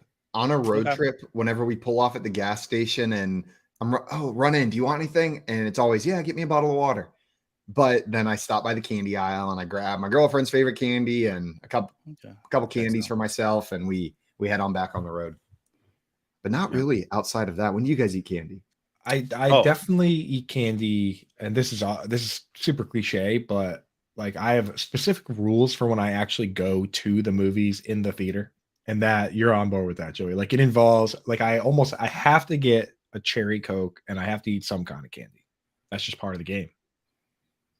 And then you have to hold your pee for the last 30 minutes of the movie. Yeah, because of the cherry Coke. It's Yes. it's not a movie theater experience unless that's what's happened. Yeah, well, that's because you go and they're like, we have 3 sizes: small, medium, and large. And then I order a small, and they're like, well, the medium is only a hay penny more money. And I'm like, okay, whatever, give me the medium, right? And then they're like, here's your medium soda, sir. I'm like, okay, thank you. Right? Like, They send an employee to carry it to the theater for you with a Right. wheelbarrow. It's like the forklift starts going, here's your soda, sir. I'm like, well, Yep. thank you. I'm going to my seat like, thank you. Movie theaters are preposterous with their drink sizes. My favorite movie theater near me closed, and I'm very sad. Oh, which one was it? The Baiju Cinema. It was made by, I forget the name of the company, but it was inside this old rundown mall. It was an ArcLight, in the wasn't it? bottom. It was what? It was an ArcLight, wasn't it? I do not remember. I just remember freaking loving it. It was cheap as hell. It was in the bottom of a rundown, decrepit mall, and it was always empty. And that explains why it closed. But it was nice having an empty movie theater. Yeah. Joey, are you Well, guys- on the movie subreddits? Yeah. But I can't tell you which ones. Why can't You you got tell a me? secret user. No, I can't. I mean, I'm on film. You're on cinema, film. Criterion. Are you on box office?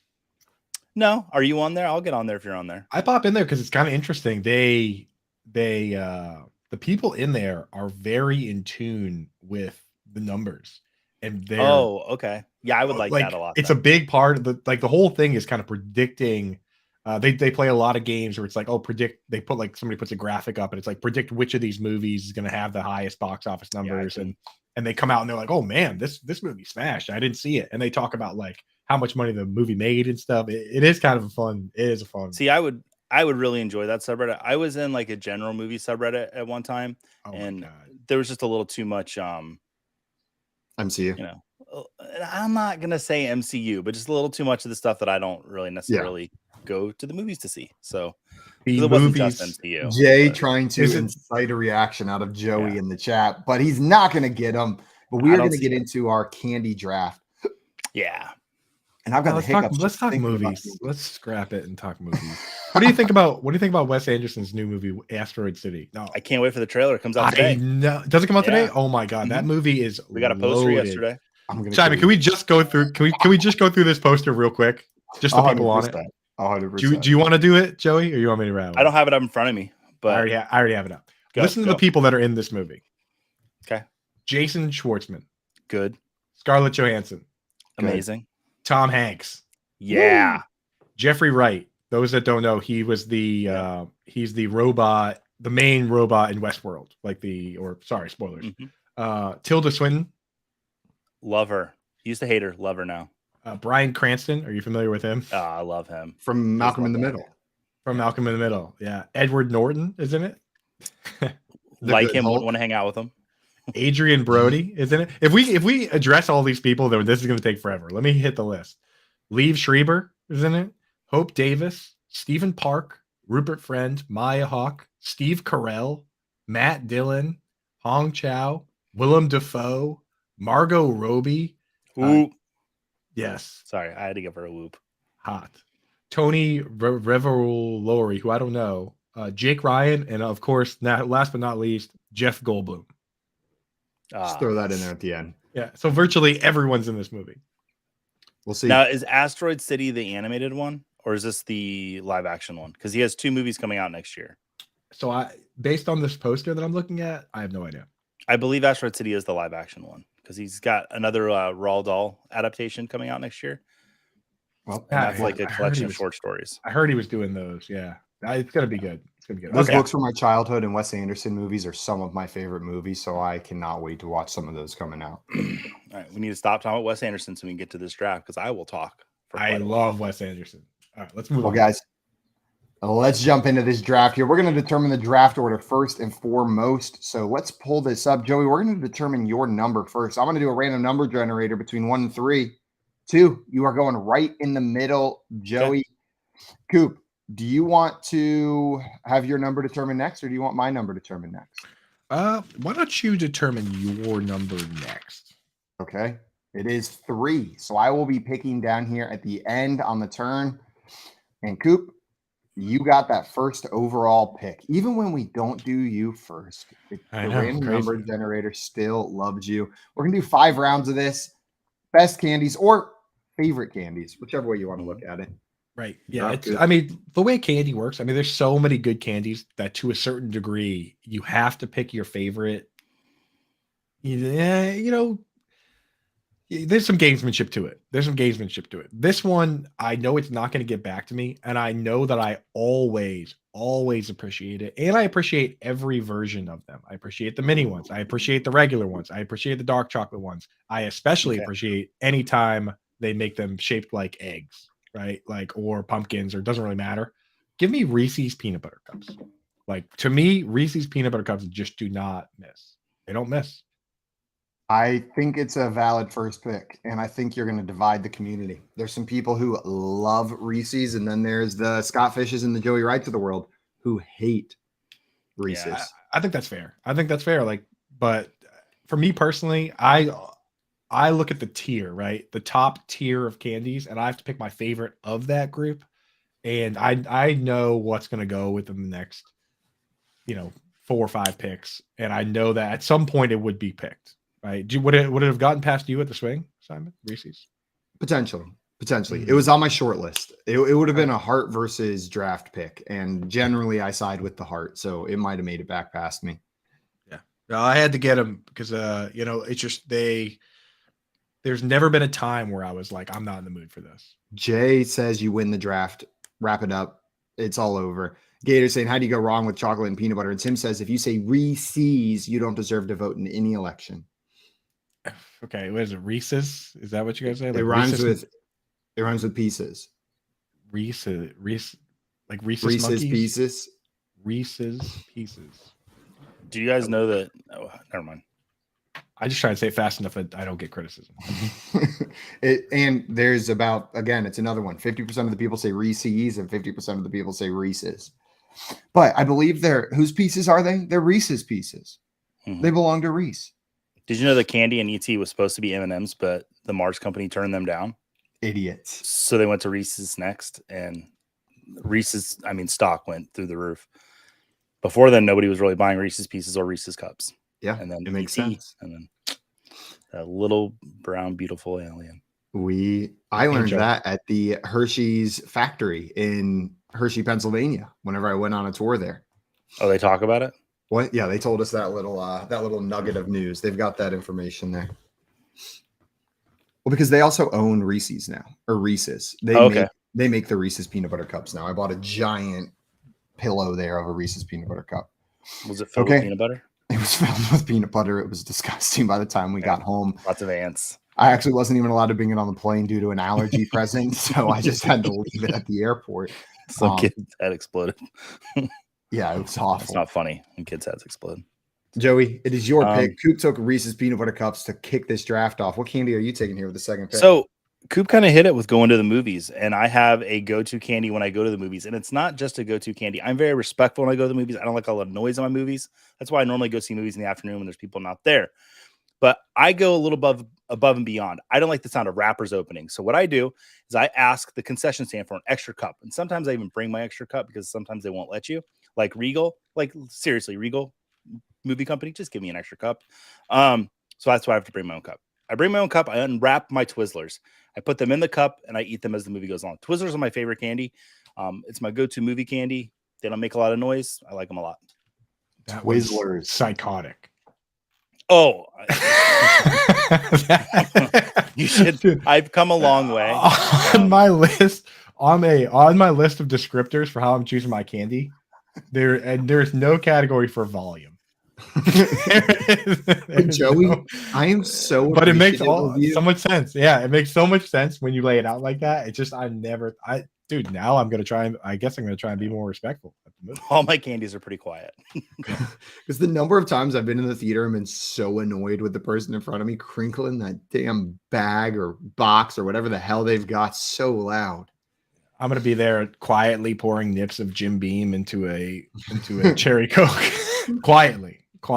Yeah, it's your quiet nips, not your loud nips. Yeah, the quiet ones. Dude. God help you if you talk in the movie theater when I'm in there after the like I've come far away. Like if you, I'll let you talk during the trailers, but if you say a word, I will during let the you. movie, I will turn around and be like, this movie is called Asteroid City. Not two guys behind me won't shut the.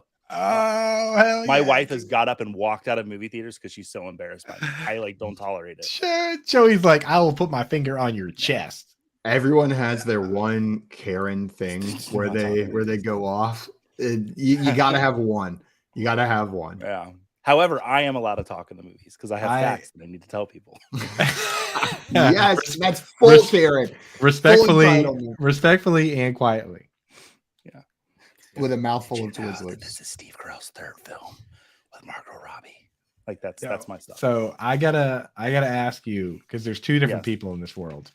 When you watch a movie at home, say you're watching it just you and your wife, are you someone that pauses / rewinds often, or are you someone that is a staunch let it play type person?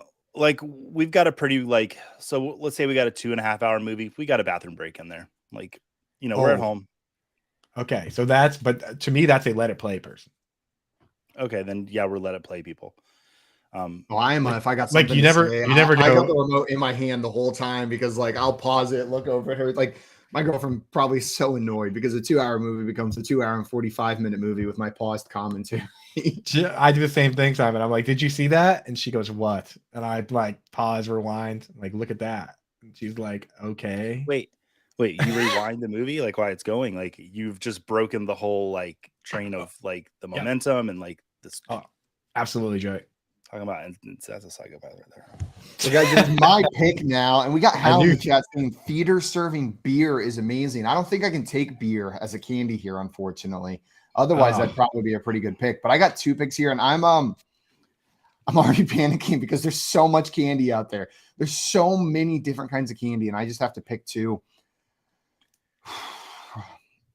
I just real quick the fact that Joey asked to be paused, and you were like, sometimes for bathroom breaks, as if even that is borderline unacceptable. You are an hour and a half movie.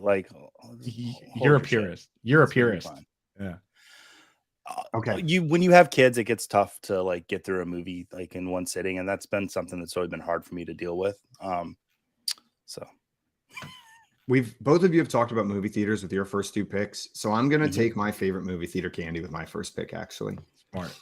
I'm taking cookie dough bites. I love the cookie dough bites candy, and I don't care what anybody says. I know they're not a top tier, but when I go to the movie theater, if that's in the shelf, there's a 100% chance I'm getting it. And if I'm walking through Walmart and they've got a display set up with cookie dough bites, 2 for $1, I'm buying 4 boxes of them as well. And then for my second pick, I am taking Airhead Extremes, the long, skinny rainbow ones that are super sour and delicious. Those are truly, when I go into a gas station and I'm picking candy out, that's what I gravitate to more often than not. Airhead Extremes? So yes. Wait, what was the one you picked before that one? Cookie dough bites and Airhead Extremes. Cookie dough bites is an absolutely classic movie theater one. I don't think I've ever even seen an Airhead Extreme. So they're like a classic candy. Not fully classic, obviously. So maybe that's the wrong word to use. But they're the long, skinny rainbow sour belts. Oh, okay. Yeah, I've seen those. You seen those? That's pretty good. Delicious. Absolutely delicious. Hal in the chat likes that one, says that's fire, Simon. Well, that means Coop, it's back to you. No, it's back to Joey. It's back to Joey. Yeah. Joey with his first round picked licorice for some reason, so he's back on the clock. I like Twizzlers. I'm gonna pick a candy that's not been around very long, but it's kind of like a modern day classic. Like this should have been around a long time ago. I'm gonna go Sour Patch Kids. Oh, you! I really desperately wanted to get Sour Patch Kids there, which I would have. I got my 1 and my 2. Let's go. I mean, Sour Patch Kids are amazing. They're sweet, then they're sour, or are they sour, then they're sweet? Yeah, that would be something different. So yeah. I would have. Have they thought of reversing that yet?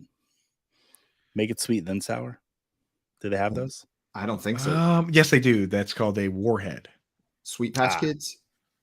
Sweet Patch. Oh, no. Warheads are sour than sweet. I don't think they've done a reverse, Joey. I don't know if there is a reverse. Oh my God, this is our $1 million idea, guys. Wow. the sweet then sour reverse. Sweet patch adults. They're bigger too. Just watch out. But maybe they've tried that and everyone hates it. Like you have to have the sour part after, otherwise it's bad. It's another Or quiet the cup sweet part. candy too. Just Yeah. pour them in, Dude, put 'em in the cup, oh man, don't make any noise. that puts me on tilt because I had Sour Patch Kids were in like Reese's peanut butter cups, and then Sour Patch Kids were 2 for me, and that was like a tier of its own. Do you prefer the regular Sour Patch Kids or the watermelon ones? That was going to be my next question. Yeah, it's an important question. I feel like watermelon's the most widely available at the movie theaters. Like I can't say that I've actually. Yeah, I think I would stick with one flavor, so watermelon. Yeah. So That's for my me, girlfriend's number one favorite candy is the Sour Patch watermelons. for me, and this might be breaking the rules here, but I divide them into individual flavors, of which watermelon would be my second favorite flavor. But the red ones from the original grouping are my favorite ones. God, red candy's the worst flavor of all candies. Dude, first of all, red is different in everything. Watermelon, the watermelon ones are red.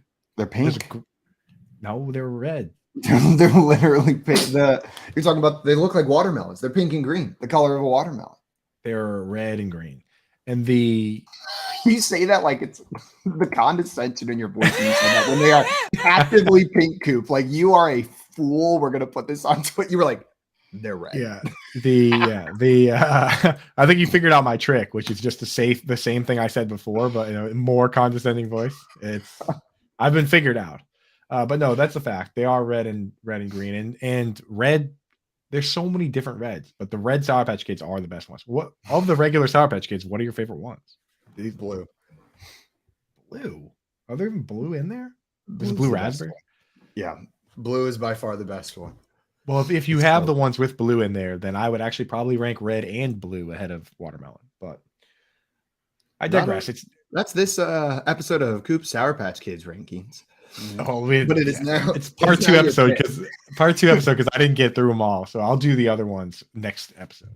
All right, I'm at the turn here, so I'm just gonna take two heavy hitters, man. And the thing is, I might end up with all chocolate picks here, but like I love both these. They don't miss, in my opinion. So I took Reese's in the first round. I'm gonna go back to back and take Snickers and Twix. Snickers. Twix is yummy. Yeah, and to me, Snickers, dude, like that's one I'll throw in the freezer a lot of times. It's a nice, tasty frozen treat. The Kit Kat ones, again, I think people forget how good Kit Kats are until they're eating them. And I even really like choosing Kit Kat.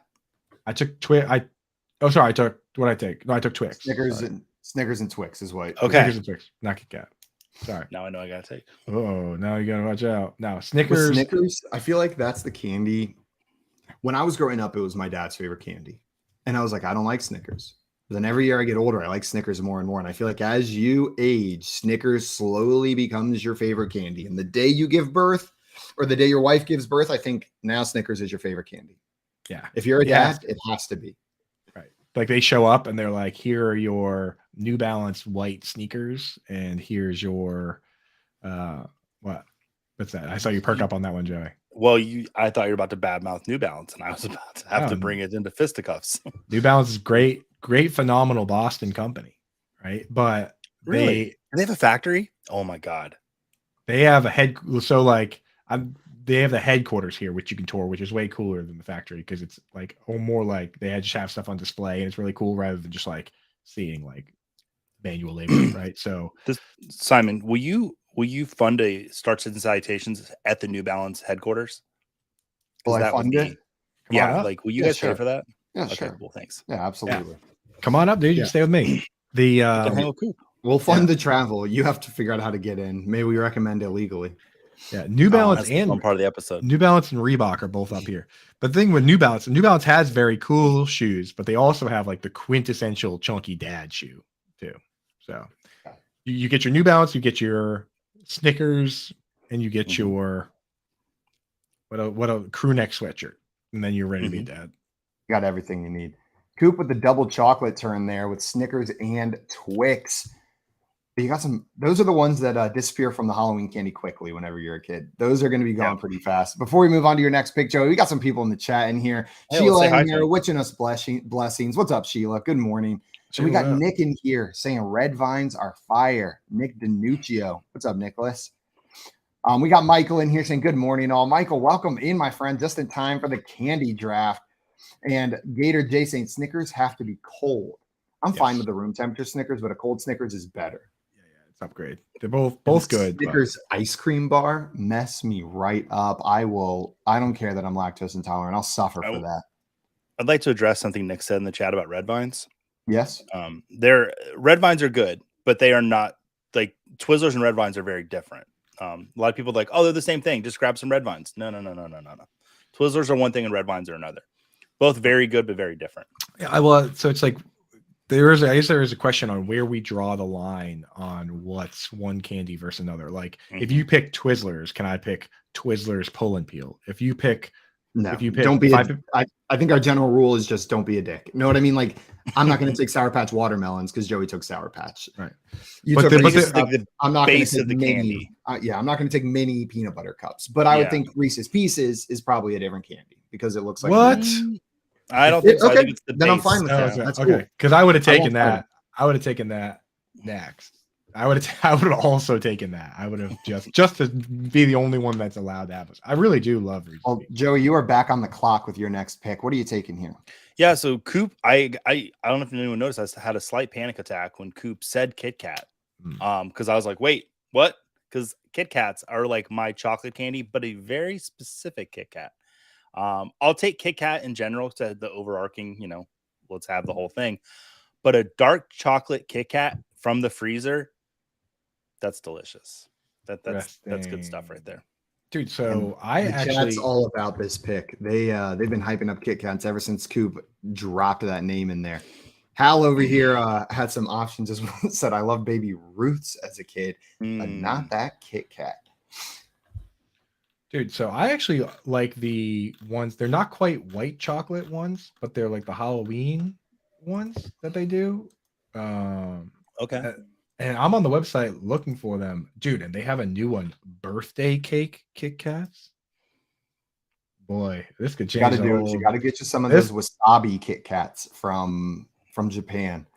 They make wasabi Kit Kats and they make green tea Kit Kats, both of which are delicious. And if you think you're getting the wasabi Kit Kats at your local grocery store and you take the bag home and you bite into it, it's probably the green tea ones and you just didn't read the label. Both the bags are just green. And they're Japanese. And it's written in Japanese, so you don't know. It's written in Japanese that I don't know. So I just sounds like a mistake you might have made. Yeah, I did that. I did that not too long ago. But did you have tried the wasabi ones? I've had the wasabi ones. Yeah, I paid way too much shipping to have them sent over here. Now, did you get, when you bite into them, do you get that like wasabi feeling like in your sinuses kind of? Not too strong. It's more the flavor than the spice, at least for me. Okay. That's more the flavor. Also, Michael said, do not pick white chocolate anything. Automatic loss guaranteed. And Nick agreed on the green tea ones are great. Joey, you're a classic Kit Kat guy? The dark chocolate is the one that I like the most. But I like a dark chocolate. See, the regular Kit Kat, I have a very I used to be a ball boy for the Florida Tech Panthers. From the time I was like 6 till I was 13. I would get the balls, travel with the team, I would mop up the floor. I shouldn't do that on camera. And I would get a Kit Kat at halftime. The coach would buy me a Kit Kat every game. So that's very nostalgic. But as I've grown up, the dark chocolate Kit Kats are my favorite. Little story. That's awesome. Also, Nick in here saying got a Snickers in Italy with pistachios and saffron in it. Was not amazing TV. Oh. That sounds delicious. It sounds fancy. It does sound fancy. I guess that puts me back on the clock then for my next pick. And this whole draft, I feel like is just absolutely tilt city for me. And I don't know why. I just feel like every pick I'm making, it's not the candies that I like. It's not the candies that I want because there's so many good options. I'm going to roll with a childhood favorite here. I'm taking Starburst. Starburst are the candy that I'm going to take. And I don't eat them as much anymore. Like, I'm not going to sit here and act like I'm going to sit down and down a tube of Starburst. They're a little bit too sweet for me now, but nothing hits quite the same as the juiciness of a Starburst. And even if they're a little bit hard at the beginning, like the ones you get on Halloween that are in those little 2-person packets, they soften up real quick and your whole mouth is just salivating with that deliciousness. And Coop, the red one's the worst. I know you're about to say the red Starburst is the best. The order, I'm going to give my proper order and then you guys can give your incorrect orders. Okay. It goes yellow, orange, pink, large tier break, red. Those three are at the top. Human being. Oh. And then red is about 100 levels. I don't eat the reds. I'll eat everything else. I'm just glad we have you on the show to represent like the counterculture of this great nation, like the cowardly underbelly. Because I mean, like not everybody's Cowardly underbelly. Yeah. Well, I know I will say this. You had me wrong on this because that red, when it's cherry, I agree. Red is worse. So That's I'm with you. I hate. I'm with you, Simon. Well, because the red Sour Patch Kid is not cherry. Well, maybe I need to try it again. You haven't eaten them in like. I've just been avoiding it because it's cherry. Might be cherry though, but it's a good cherry if it is. But I agree that the worst Starburst is the red one. But for me, the best one is the pink one. Okay, I have no qualms with that because I like all of those are in a tier. It's like tier one is those three; they're perfect, and then tier two is red. I will also agree with you. Joey's been just shaking his head in anger. Let me finish my. You get Simon got 2 hits. I'll go. Do mine. Yeah. Let me finish mine. I will also agree with you that which you didn't need to bash me up front because I agree that red's the worst. I will also agree that yellow is very underrated, and there are arguments. Underrated. There are arguments that there's something for me. There's something about eating a yellow Starburst and taking like a sip of Coca-Cola. Oh, amazing combo, dude. Amazing combo. And I'm pretty. Orange is my favorite color. I'm pretty partial to things that are orange, so I'm a fan of orange too. So I agree on the tier 1, tier 2 system. Slight tweak to the order. So we're not far off. I just wanted to be very mean to you for suggesting that I would disagree. Now, it sounds like Joey has the wrong opinion. So let's hear now. that. Joey, No. I can back this up with a previous show that I was on. Like I think the red Starburst is the best one. Frankly, it's the only one I like of the four. So orange, I guess, would be second. Pink is last, and then yellow's in there somewhere. Nick in the chat is agreeing with you, saying there are favor reds, all the reds to combat Dustin saying that pink is clearly the favorite because they've got nothing but pinks in a bag. And Hal agreeing with the pink strategy. What flavor is pink? Maybe that's why I don't like it. Strawberry. It's strawberry. It's strawberry. Oh, see, I don't like strawberries. Unless it's got bananas mixed in with it. So that would make sense. Tom Brady's your quarterback for 3 seasons, and all of a sudden you don't eat strawberries. That was a funny joke. I like that. I'm not being sarcastic. That was good. Quick. The Sour Patch Kids list the red ones as delicious red berry. Is the name. Exactly. I don't know what that is. See, I love berry flavor. It's red berry. It's all like, the berry. I'm watching Alone, and I swear sometimes they make up the names of the things they're eating. She's like, these are bear berries. And then I look them up. It's real. But that sounds like something you would just make up. Bear berries. No one names anything a bear berry. There's a huge, and if you go to Wikipedia of red berry, there's a huge list of things what red berries might refer to. But it seems like some type of raspberry.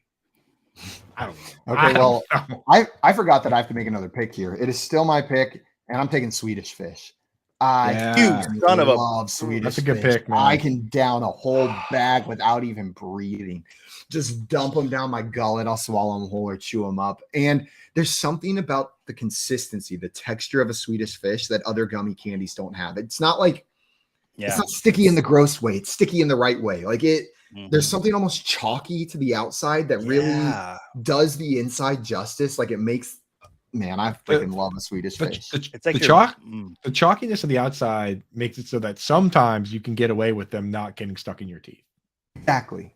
Sometimes. Which is the Starbursts are just ripping my braces out. And the Swedish Fish are for me to recover.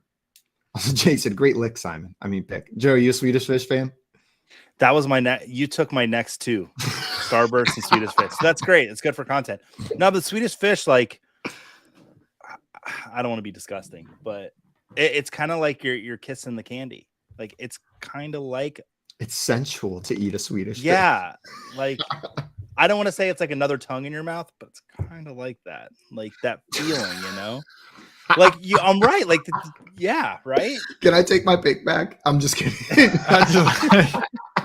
Don't you ruin these candies for me, all right? But Joey, you're not That is wrong. me. There is something I almost know, like right? organic about it. There's Yeah. something non-processed about it. Something organic's probably the best word. Hal said, I like actual fish more than Swedish. And Nick wants to know how are Like a big sour bite of a Skittles trout in a still on the movie theater. board. Sour Skittles are still on the board because all of us are still able to talk. So we have never eaten a bag of sour That's Skittles. what I'm saying, dude. Yeah. Sour Skittles bring great pain. Joey, you are back on the clock. And Tommy's saying, Joey, you are oddly right, but you have to stretch them out first. Simon, you and I almost need to do like a trade here because I have all chocolate and you have all like fruit candies. Yeah, but the thing is, this is exactly how I like it. I'm like, I got to be in a very specific mood for chocolate. When I'm going to that candy store, I'm loading up on gummies and fruit candies and stuff like that. Can you go through my candies for me, Simon? Yeah, let's hear it. Joey's got Twizzlers, Sour Patch Kids, and Kit Kat. Yeah. Okay. Coop, I'm the fool with no, I got one chocolate. I got cookie dough bites. Oh, you That's do, yeah. right. You're good. We got one chocolate. I was gonna say we're on the ends acting like buffoons, only drafting one type while Joey's diversifying in the middle.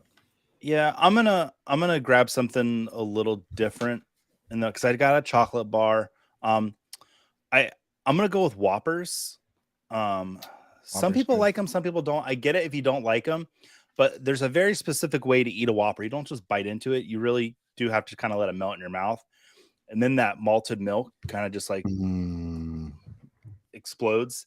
It's a nice Stop candy. ruining these candies. Although kind of a loud movie theater candy if you get it in the box because it's like bum, bum, bum, bum, bum, bum, bum, bum, bum, when trying to eat it. It's like a box of marbles every time you go to pour one out. Once again, go get the cup, pour it into the cup. Doesn't make any noise. And then put another cup on top and shake it like this during the movie to get them. That was worse than what I did with the mop. What? And then Joey won't. You can't just say that was worse than I did with the mop and then move on. No, I was talking about mopping the floor earlier. That's right. And I went like this. But Hey, then you can say handed it. that's worse than what I did with the mop and just move on because you've previously explained it on this show. So thanks, Joey. I'm a fan of Whoppers, but it is one of the candies where you have to have liquid nearby. You need a beverage. If you're gonna eat Whoppers, there has to be a beverage immediately. Otherwise, it's gonna like just dry you out. Which means Coop, you're back on the clock. Yes, I'm back, dude. I'm back. Joey successfully has ruined many candies for me. And Coop, just to throw a wrench in your thought process here, Hal wants to know, do your candy choices change if you're at the drive-in theater? So maybe now consider that when you're making your 4th and 5th round picks. Ooh, at the drive-in, I think if I'm at a drive-in theater, I think my yeah, no, I don't think it changes much. Whether there's Jim Beam in my soda or not depends on whether I'm driving. If I'm the passenger, then that stays. If What's I'm driving, the best candy in the trunk of a car? Yeah, someone clip that. Joey just saying what's the best candy? Hey kids, asking for a friend. Right? Yeah. That's how I go to the drive-in. Hop in the trunk. Hop in the trunk. So what are you taking here? There's a pretty chalk candy left that I feel like I don't know if I want to take it, but I need some sort of fruit candy on my squad here. So I guess I will take Skittles here, even though Skittles, it's a great pick. It's a good candy pick. But they kind of suck. No, they don't. Skittles Once again, best Skittle flavor is the red one, but that's a strawberry Skittle. I have no opinion on Skittle flavors because this is how I eat it. I just rip a corner off and I'm dumping Skittles into my mouth straight from the bag. Somebody tried to start a rumor that all the Skittles were actually the same flavor and the only differentiation was in your mind. And sometimes when I eat them, I wonder if that might actually be true. Maybe Gator said, "Is there candy in the trunk?" Let's find out. There's candy in there, kid. So I will That's take. not how I meant that. I know, 100%. No, you meant because you watched your movie from the trunk at a drive-in. No, that's how I sneak into the drive-through in the trunk. My friends put me in the trunk, sneak me in. Didn't realize how to explain that one. Okay. In the trunk of a Corolla. Hal wants to know how are wintergreen Definitely. lifesavers still left. So, Coop, with your That's next not pick, you a. could take That's a wintergreen lifesavers. Hal. That's a mint, you dummy. It's like taking. What am I going to take? Altoids? No. That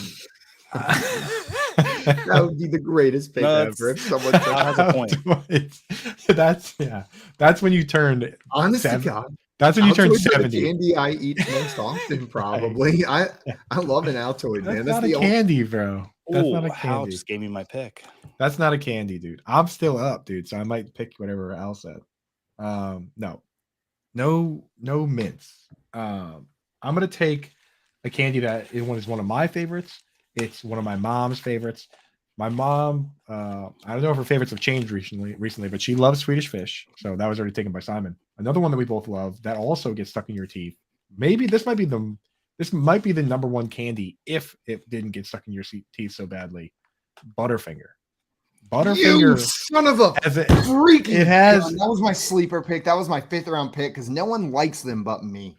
Well, the thing is, I think everyone likes the flavor, but the experience can be brutal if you don't like things getting stuck in your teeth because I've tried for years. Your There's teeth no way to become eat like them. half an inch longer. Like it's it builds in layers just like it's layered in the bar. It just reconstructs itself on top of your teeth. Yes, dude. Like you're at the end, your teeth are just completely flat. You're like a stegosaurus with like just chocolate teeth, dude. Like that is what happens. But I still love them, dude. I'll deal with it. I'll figure out the rest later. I'm a live in the moment type guy, so I can enjoy a Butterfinger. But I understand why people would not like them.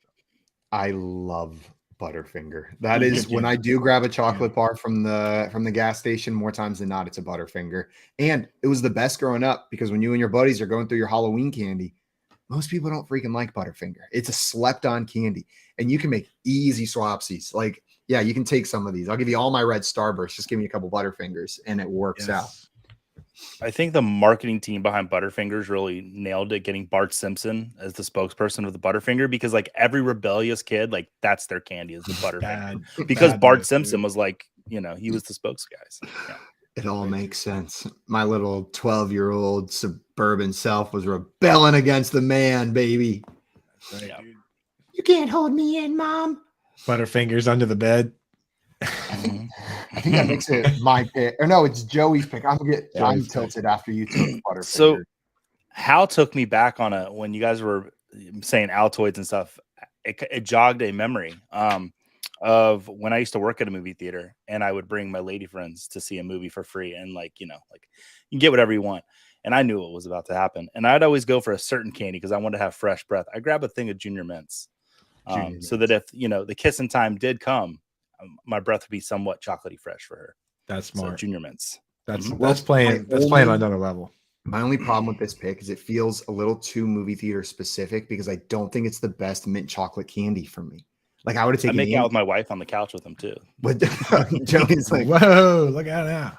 Like they're getting ready for bed, rose petals everywhere, and Joey looks over at his wife and rips open the cardboard of a Junior Mints box and just dumps it all over himself. Remember that scene in A Decent Proposal with all the $1 million on the bed and Demi Moore rolls around? It's like that with Junior Mints. Every day. It's a mess. Mm-hmm. Junior Mints. I think Andy's Mints would have been a little bit better, but there's also a pretentious level to Andy's Mints that Junior Mints don't have. Technically, the York Peppermint Patty is probably the best peppermint candy, like with chocolate on it, but I don't think you can take a York Peppermint Patty into a movie theater. They might have like bites that are like Junior Mints, but yeah, I don't know. So Gator down here saying drive-ins, you only pay for the car down here. I've seen 10 people get out of a car at the drive-in, clown car style. And what candy were they carrying? These are the questions we're asking, Nick. How many kids were in the trunk? So that was Gator who said that, not Nick. Well, Nick, can you answer Gator's question? What candy were they holding? I'm looking at a picture of York Peppermint Patty minis, and they didn't even. As hell. They didn't even pretend that these aren't just Junior Mints. Like they are. Did you see the Australian candy controversy recently that happened? There was a candy that was selling like pineapple chunk is a big candy in Australia. It's like chocolate covered pineapple. And they sell them. There's like a generic brand, like your equivalent of a Hershey's or a Twix, just like their regular ones. and there was another brand selling premium handmade chocolate chunks. And they were literally just buying those in bulk and then dipping them in another chocolate. So it was chocolate over the pineapple chunk, and then selling them for like $8 a bag with 4 of them in the bag. And some lady took, like, she said, I eat my chocolate chunks by peeling the chocolate off the pineapple first. And I noticed there was another layer of chocolate underneath that looked a lot like the other candies. She brought it to the news and they got exposed. See, that's why you gotta have a sign up there that says no peeling of the chocolate chunks. Exactly. Then it would have stopped them. It They is got my the pick. microphone. Yeah. I mean, it What'd you is. say, I mean, Joey? here's the question They though: got- where do you draw the line on like that kind of stuff? Because it's like, I mean, You what can't if buy a finished product and then call it a different Yeah. finished product. Like if Well, they had bought the freeze-dried pineapple mean, and the where are they getting their chocolate pineapples from? complete, then I am fine with them. If they dip the chocolate into the pineapple or the other way around is what I'm thinking, then it's homemade. Fine. I don't know. Well, what if they're just like, here are the ingredients? It's chocolate, pineapple chocolate chunks plus chocolate. Those are the ingredients to our. That's If the they recipe. put that on the bag, then that's fine. But I imagine they were trying to deceive. If the They were- goal is you're right. deception, then that's where I draw the line. I draw the line with intention when it comes to companies like that. And that's been your episode of Candy Court. Bum, bum, bum. Joey Bang took the Junior caddy. Mints. That puts Yes. me on the clock, and I thought I had 2 picks here, but I only have 1. Coop took the one I was going to take. I'm going to take maybe the most fun candy that there is. Kids go freaking wild when they get it. In fact, the word fun is in its name. I'm taking Fun Dip as my last Oh, candy nice, choice nice. here. Tell me you didn't go wild with Fun Dip when you were a kid. That sugar's getting everywhere. Your whole face is freaking blue or red or green, whatever it is. You're screaming at the top of your lungs because you just chugged like 40 grams of sugar straight.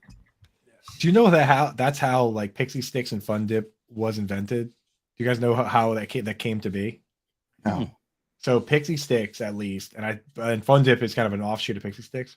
Dude, it was originally a kid's drink, and you were supposed to buy the powder and then mix it into a drink, and people were just buying it and just like eating the sugar, like eating the packet, and that became more popular than the drink itself. So they were just like, whatever, we'll package this up and sell it as candy. Can Also- you still make the drink from the pixie stick? I don't know if you can now. I wonder if the recipe's changed, but you might be. I know what able I'm to. doing. That later was today. that was some high level thinking right there, Joey. To immediately jump to can I reverse this? Can I do it the other way?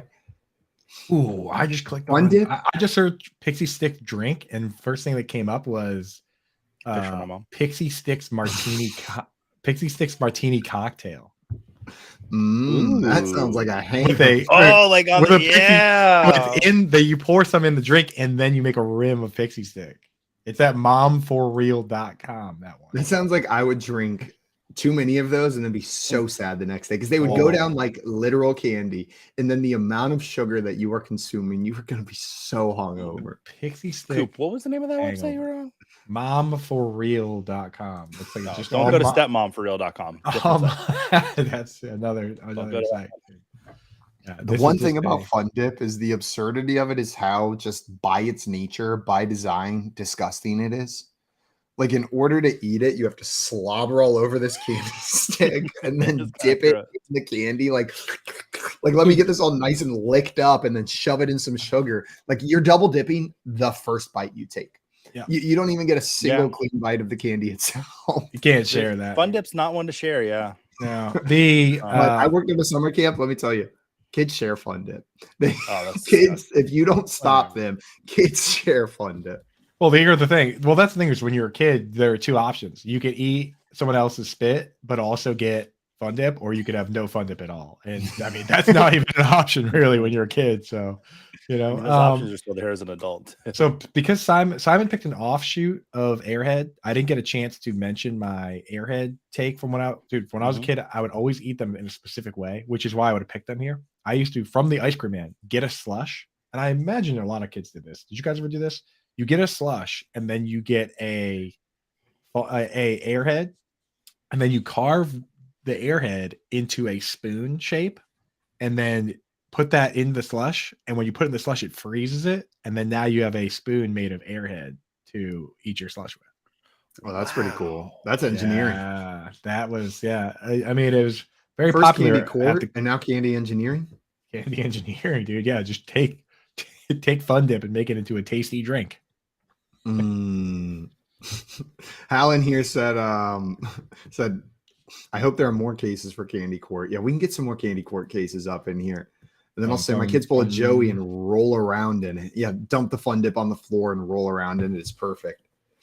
And we got Easy Aves in here. What's up, my friend?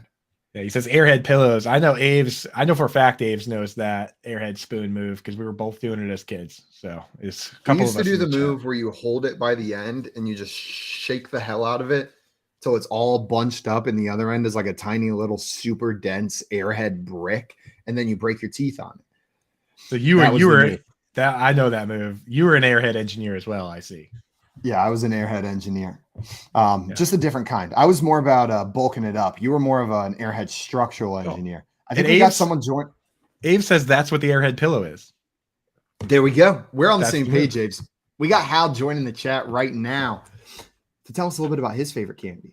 What's up, Hal? There he is. All right, guys. So when you were talking about pixie sticks and Fun Dips being a drink, when we were kids, in order to stay up late and play video games, we would take a 2-liter of Mountain Dew, a giant pixie stick, a full roll of Sweet Tarts, and put them all together. Put it over the heater until it dissolved, and everybody would get one. We called it Wakey Juice. Yes! Oh my! No, Simon, this gets better for you. Yeah. I once introduced this to my Boy Scout troop at a winter campout where the bunks were stacked 3 deep. A kid made it on the top bunk and exploded it all over everyone, including the counselors. Yes, dude. This is the yes. They were not happy. Juice, the wakey juice. Wow, wakey juice is like candy moonshine. This is amazing. Did you put it in the fridge after you heat it up, dude? You heat? Oh no, no, because if you do that, then everything starts to precipitate out. If you do that, it has to be warm. Bro, no. You're drinking it like apple cider.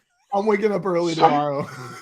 Making some wakey juice for breakfast. We have so PlayStation 1 just came out with Final Fantasy 7 on it. Oh. We rented a PlayStation, but couldn't afford a memory card. So me and my cousin and my brother stayed up for a week beating the game, drinking wakey juice. Oh my god, dude! Wakey juice giveth, and wakey juice taketh away. Oh my you god! May be Final Fantasy that's 7, but we're gonna cover 3 bunks deep and vomit while we're at it. That's how you end up with ADDD, and the 4th D stands for diabetes, bro. Yeah, I know, right? Just stay up. Amazingly, my pancreas works. Gator in the chat said Hal is still awake. All right, guys, I'll talk to you. I'll catch you, bro. Later, what in the hell? I think Hal just beat us all. Right. Any guys in the chat, as always, any of you guys in the chat, call if you got takes for candy, things you should do, call in. Like this is a call-in show, and we hang out, man. But that is something else, dude. Wakey juice. Mountain Dew, a giant pixie stick, some Sweet Tarts, and then you boil it. You heat it up until it melts together. No. I'm making some wakey juice. Yeah, so it was have to now. Go back to the tape, but it was a giant pixie stick, Sweet Tarts, and Mountain Dew, and a 2-liter Mountain Dew. Yeah. So we need clarification on the Sweet Tarts, like how many, because they come in different packs on how many. Because I want to make sure I'm getting the right recipe here. So Hal, get us the official. You're on Twitter, Hal. Get us the official recipe for wakey juice, and we'll have one of us will try it. We'll make it for you. Put out a video review of Hal's wakey juice. Oh, I think, What's up, Joey? No, it's just like, we have to do it we legitimately have to. And Hal said I should make it and try it with you. Absolutely. Let's plan it. Let's pick a day where we're going to do it. Give us some time. Give us some time to make it. Hal, are you going to Expo? I think we could do it on we could use some wakey juice at 7 a.m. at the beginning of the show one day. So if we pick a day, plan ahead, I'll go get the ingredients. We can have a good morning wakey. I'm kind of terrified of hot Mountain Dew though. I'm terrified. It reminds me of Dr. Dew on TikTok. Do you guys know Dr. Dew? It's this kid. He's the man, and he just mixes Mountain Dew with stuff and then chugs it and then says 10 out of 10. What a almost every time. What a legend, dude. He's the man. He's the absolute man. If I have wakey juice at 7, I'm just not sure how the 9 to 10 hours going to go. And I definitely am not looking forward to how the rest of my day goes. When I was in high school, I drank like a full-sized rock star every day before school. So I think my body can handle 1 day of wakey juice, but it is taking it to another level. Yeah. Guys, coming up, we got some more games coming your way. First, we're going to help Reddit answer some of their questions that they got. We're going to play some Texas Ranges as well. And then our friend Alex is joining the show. You're watching the Front Yard Fantasy Morning Show here on Bettor Sports Network. As a longtime baseball fan, here's my message to other baseball fans, to steal a line from the Packers' future Hall of Fame quarterback, Aaron Rodgers, RELAX. Everyone needs to relax after what we saw this past weekend as spring training games out in Arizona and down in Florida got going, and we're inching closer and closer to Major League Baseball opening day. The rule changes in Major League Baseball is not for myself. It's not for you out there, the hardened baseball fan, whether you're a fan 5, 10, 15, 30, or even 50 years from all around this great country. It's not for those that are going to be locked in. It's for trying to generate more fans. So if they want the pitcher to go out there and work in rhythm with a guy on base, begin the windup within 20 seconds, nobody on base, begin the windup within 15 seconds, or have the batter make sure that he's back in the batter's box within 8 seconds, then making the base pass first, second, and third bigger, eliminating the shift. All of this is to make the game better. We've seen leagues, whether it be the National Football League, do you think it's the same league as it is today in 2023, or what we saw in 2022 as it was 30 years ago? No, it's not. Is NBA basketball the same? No. How many games do you see being played? 83-79 finals. You don't see that at all. So every league adjusts to try and bring what? More fans into the sport. And that is something that Major League Baseball is going out there and trying to do. I've been critical at times of Rob Manfred, whether or not as a MLB commissioner, whether he likes the sport based on some of the rhetoric that he has spewed in years gone by. But I got to be honest with you, as a longtime baseball fan, I've been a Yankee fan my entire life. Watched a ton of Met games here in the tri-state area. Watched baseball all around. Can't wait for October baseball. Think it's absolutely unbelievable what is transpiring now and what's happening now, and the rule changes being brought about baseball. It's going to bring back to the game to when I became a fan, where the stolen base was something, moving guys over was something, having men on base, batting averages ascending, not being an all or nothing league where either you're striking out or hitting the ball over the fence. And that is what baseball is trying to do. So as everybody tries to adjust, and change is difficult, whether you're changing your diet, exercise routine, changing your relationships, changing a job, change is different. I get that. And it's hard. But let's take a step back. Let's understand what Major League Baseball is trying to do here. And they're trying to repopulate or repopularize the sport. That's what they're trying to do. They're clearly the third most popular sport in the United States. They want to make it less regionalized. This is the way they need to go about doing it. I'm all for it. For more content like this, download the Bettor Sports Network app or go to bettorsports.com.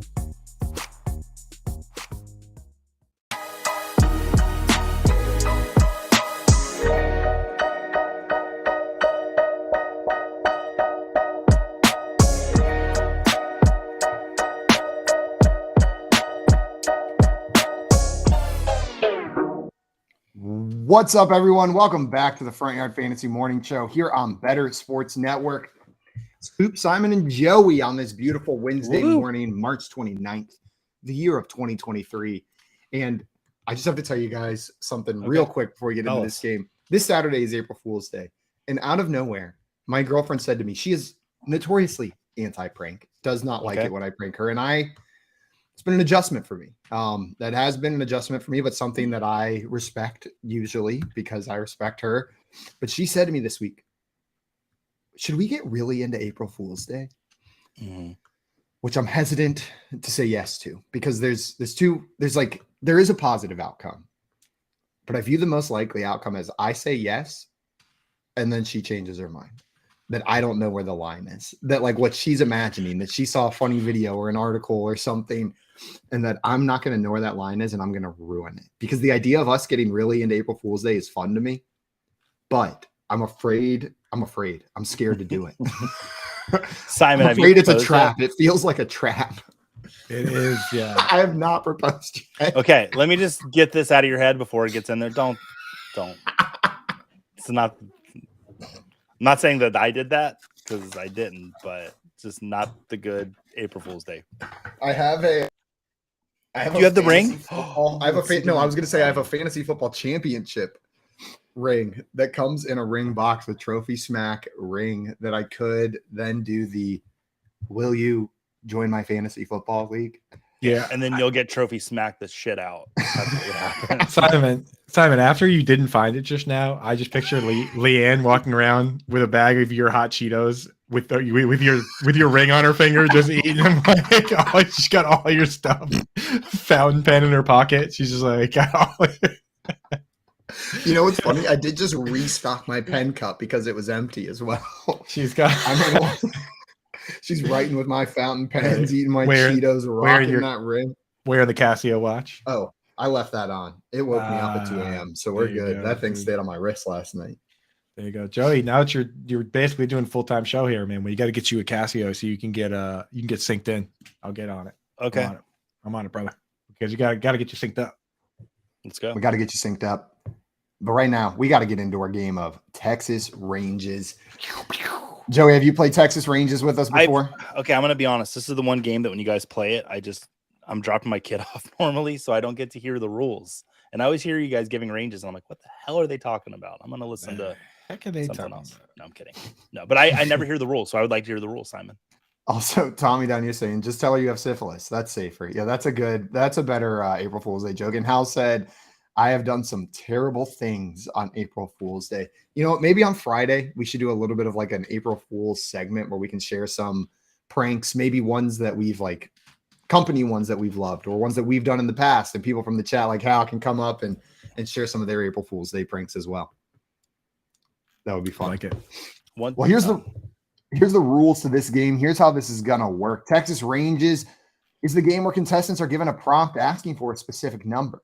But each contestant is going to give me a range. If that specific number is in that range, you're going to get 1 point. And additionally, if you have the smallest correct range, you're going to get 3 points instead of 1. So an additional 2 points. We'll alternate who's given their range first. And whoever has the most points at the end of this is our champion. You guys ready? Yep. I've been writing on the back of these Would You Rathers from my Would You Rather calendar that I accidentally ripped off all the way up through April 1st, but we've almost caught up now. So I'm almost running out. Here is your first range. And Joey, since Coop had the first overall draft pick. So Joey, we're going to let you go first on this one. Here is the first range for you. How many total passing first downs were there during the 2022 NFL season? So just during the regular season, how many passing first downs were there? Can I do a little math real quick and pull a calculator up? This is total for all teams? Yes, all teams. Yeah, you can do some quick. Yeah, I just pulled a calculator up. You can pull the calculator app up. Yeah, on the other hand, I'm actually googling it, but for you, use a calculator. I'm gonna say that can't be right. 3,000 to 3,500. 3,000 to 3,500 from Joey. Coop. What do you think here? You said 3,000 to what? 35. I think my math's way off. I'm gonna go with 5,000 to 10,000 because I don't have any idea, but I think it's higher than what Joey said. My math came up with 5,400, and I was like, that seems high. Joey, I do that every time. I'll do math and I'll be like, that's wrong. And then I just say numbers. Like I'll spend all this time, right? Okay, multiply by 3, carry the 7. I don't know, 1,000. Yeah. We got some answers in the chat. Hal going with 879 to 1,334. Oh boy, do I hope it's 878 or 1,335. It's Hal's day. It's Hal's special day today. So. And Dustin said 6,000 to 7,200. Okay.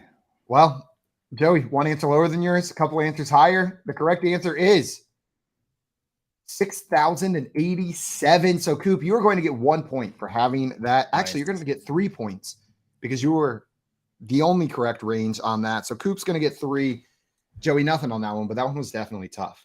I was thinking about 15 per team per game, and that was the math I used. But that came up with like 8,000, over 8,000. So I was like, it feels high. So I just kind of threw a 5,000 to 10 on there. Your math was pretty good. The average per team per game was 11.2. So 11.2 per game was the average per team per game. This isn't one of the prompts, so let's throw it out there. How many rushing first downs do you think there were then if this was the passing number? More or less? More, I would say. There were less.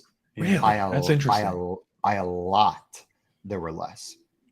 Almost half, 3,686 was the number of rushing first downs compared to over 6,000 passing first downs. That makes sense because I'm thinking when a first down happens, it's normally on a pass.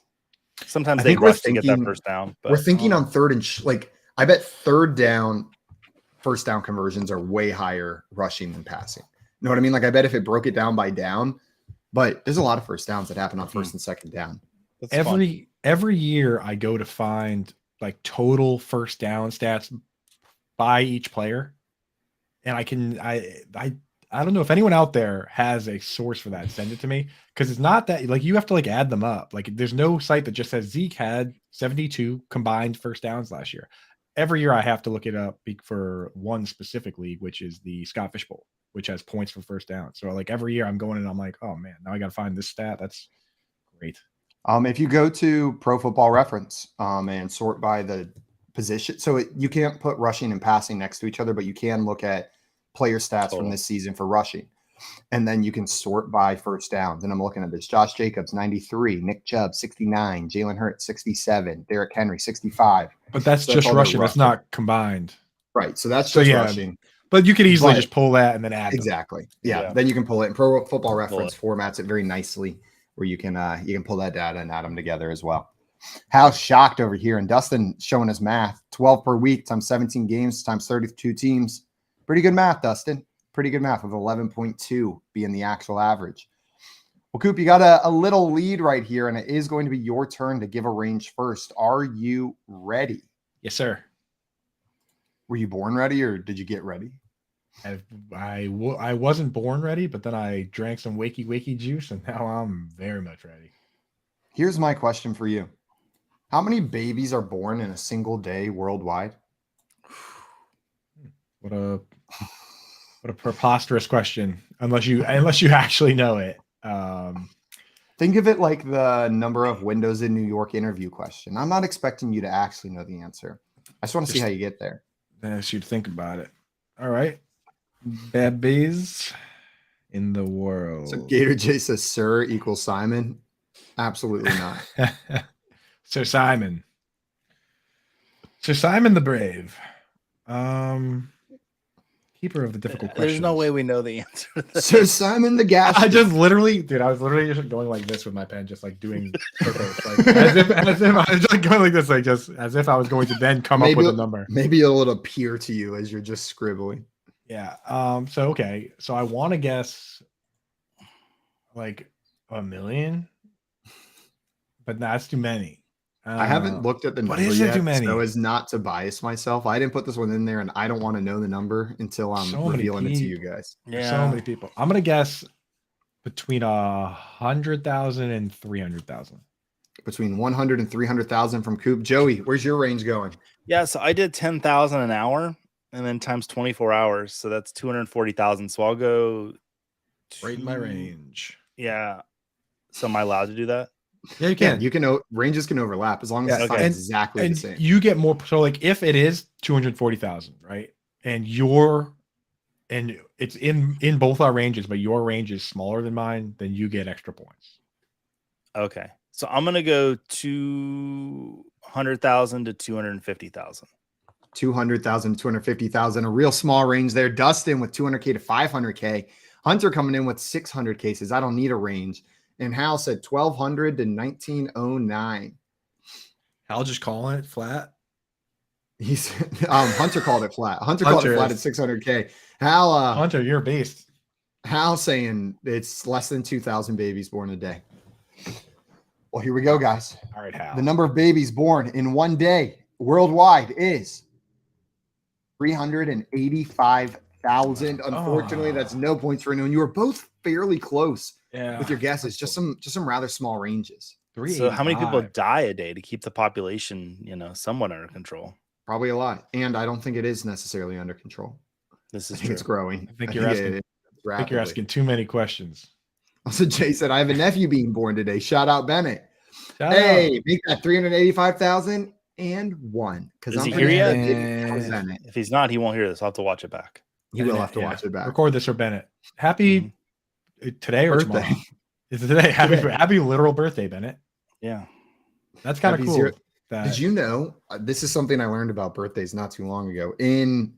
There's a Korean birthday where in South Korea they have different birthdays. Your age where you're born on that day, but then there's another day where everybody gains a year at the beginning of the new year, and so your government age, you can be 2 after only being 2 days old according to the government if you were born on New Year's Eve because you're 1 the day you born, and then everybody gains a year on New Year's Day, so you're 2 the next day.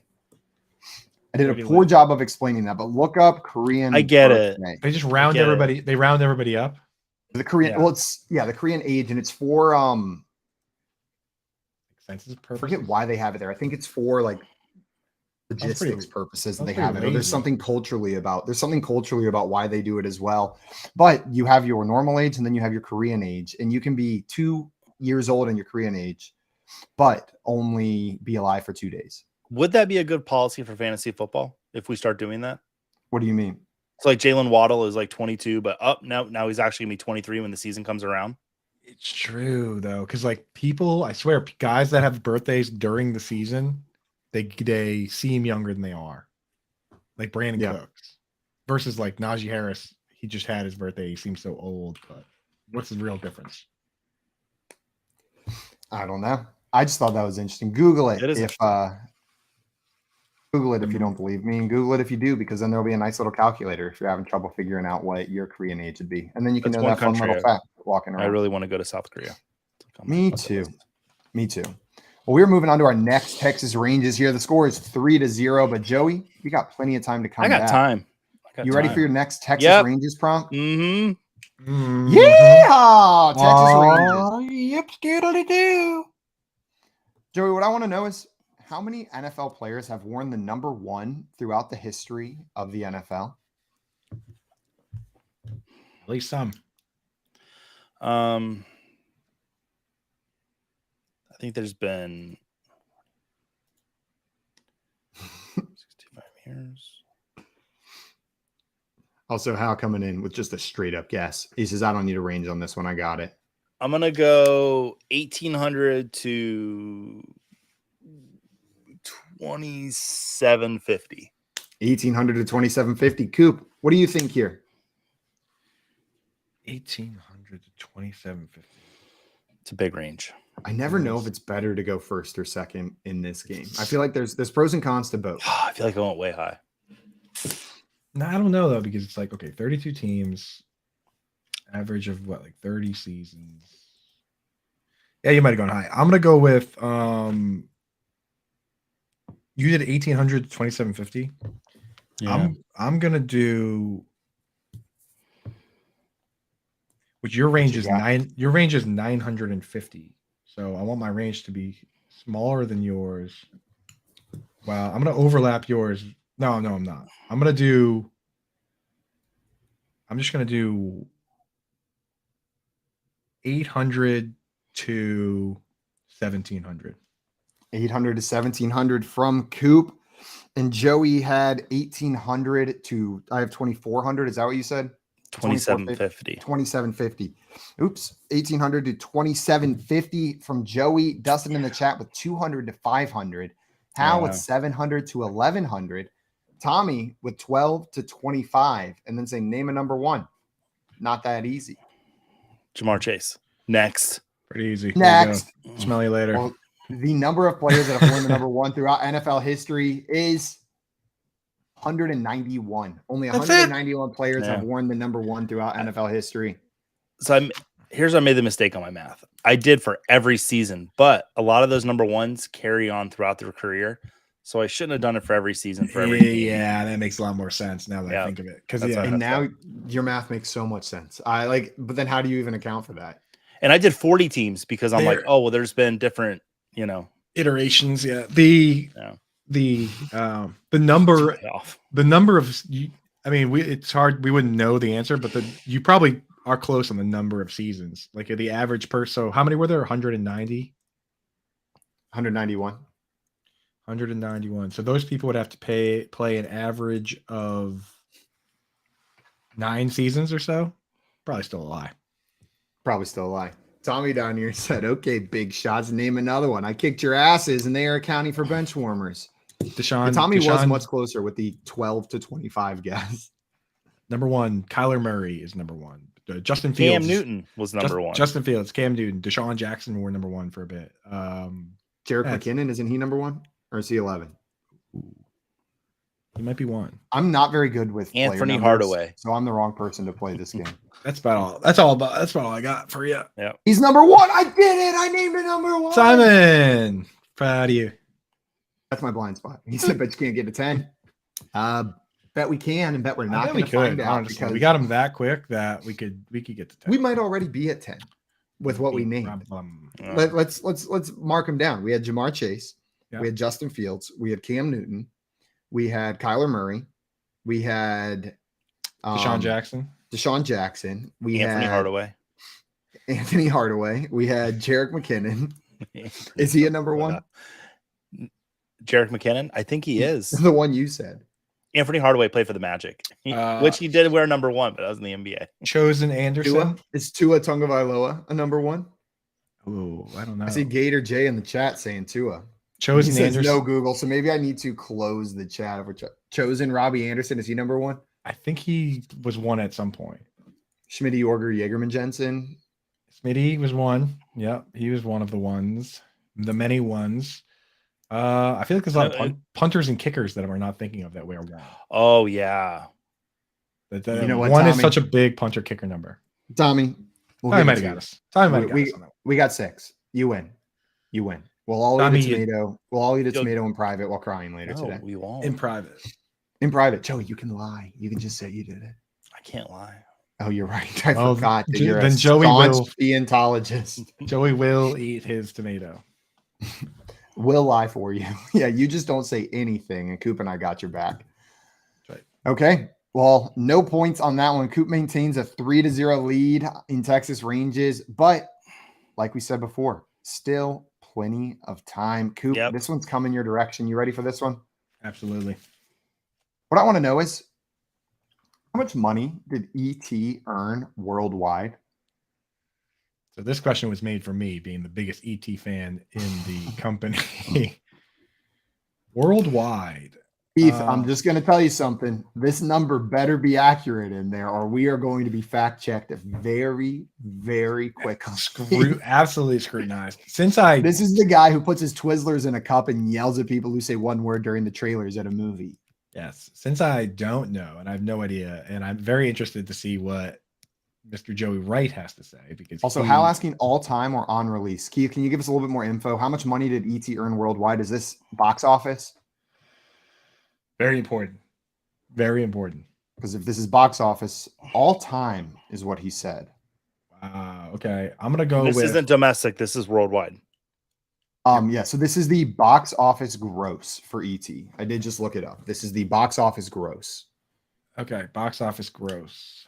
I'm going to go with 300 to 500 million. That's a really good range. 300 to 500 million from Coop. Thanks. I'm a member of the box office subreddit. So inflation is a bitch. And that's what always throws these off on me. Dude, there he is. Inflation. Coop's range is really good. It's too good. You're gonna have to overlap me and undercut me, dude. I'm gonna go. So what was his range? The total 300 to 500.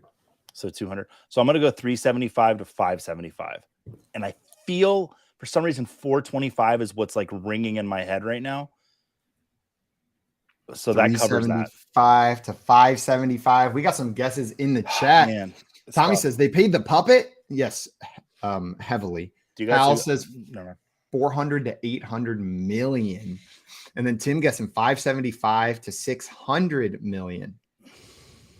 Well, the actual amount of money that ET made worldwide was $792 million worldwide. Good. I'm glad I got that wrong. I was going to say, Joey, the look on your face was I'm wrong, but I'm happy I was wrong on that direction. Because Steven got all that bank. And Steven got dough. producer dude. Keith coming in letting us know 435 mil was the US and Canada. So Joey, that is a number that you probably knew in your head from somewhere, and that's what threw you off. There was a long time that I could do like the top 10 movies grossing of all time when I was like 12.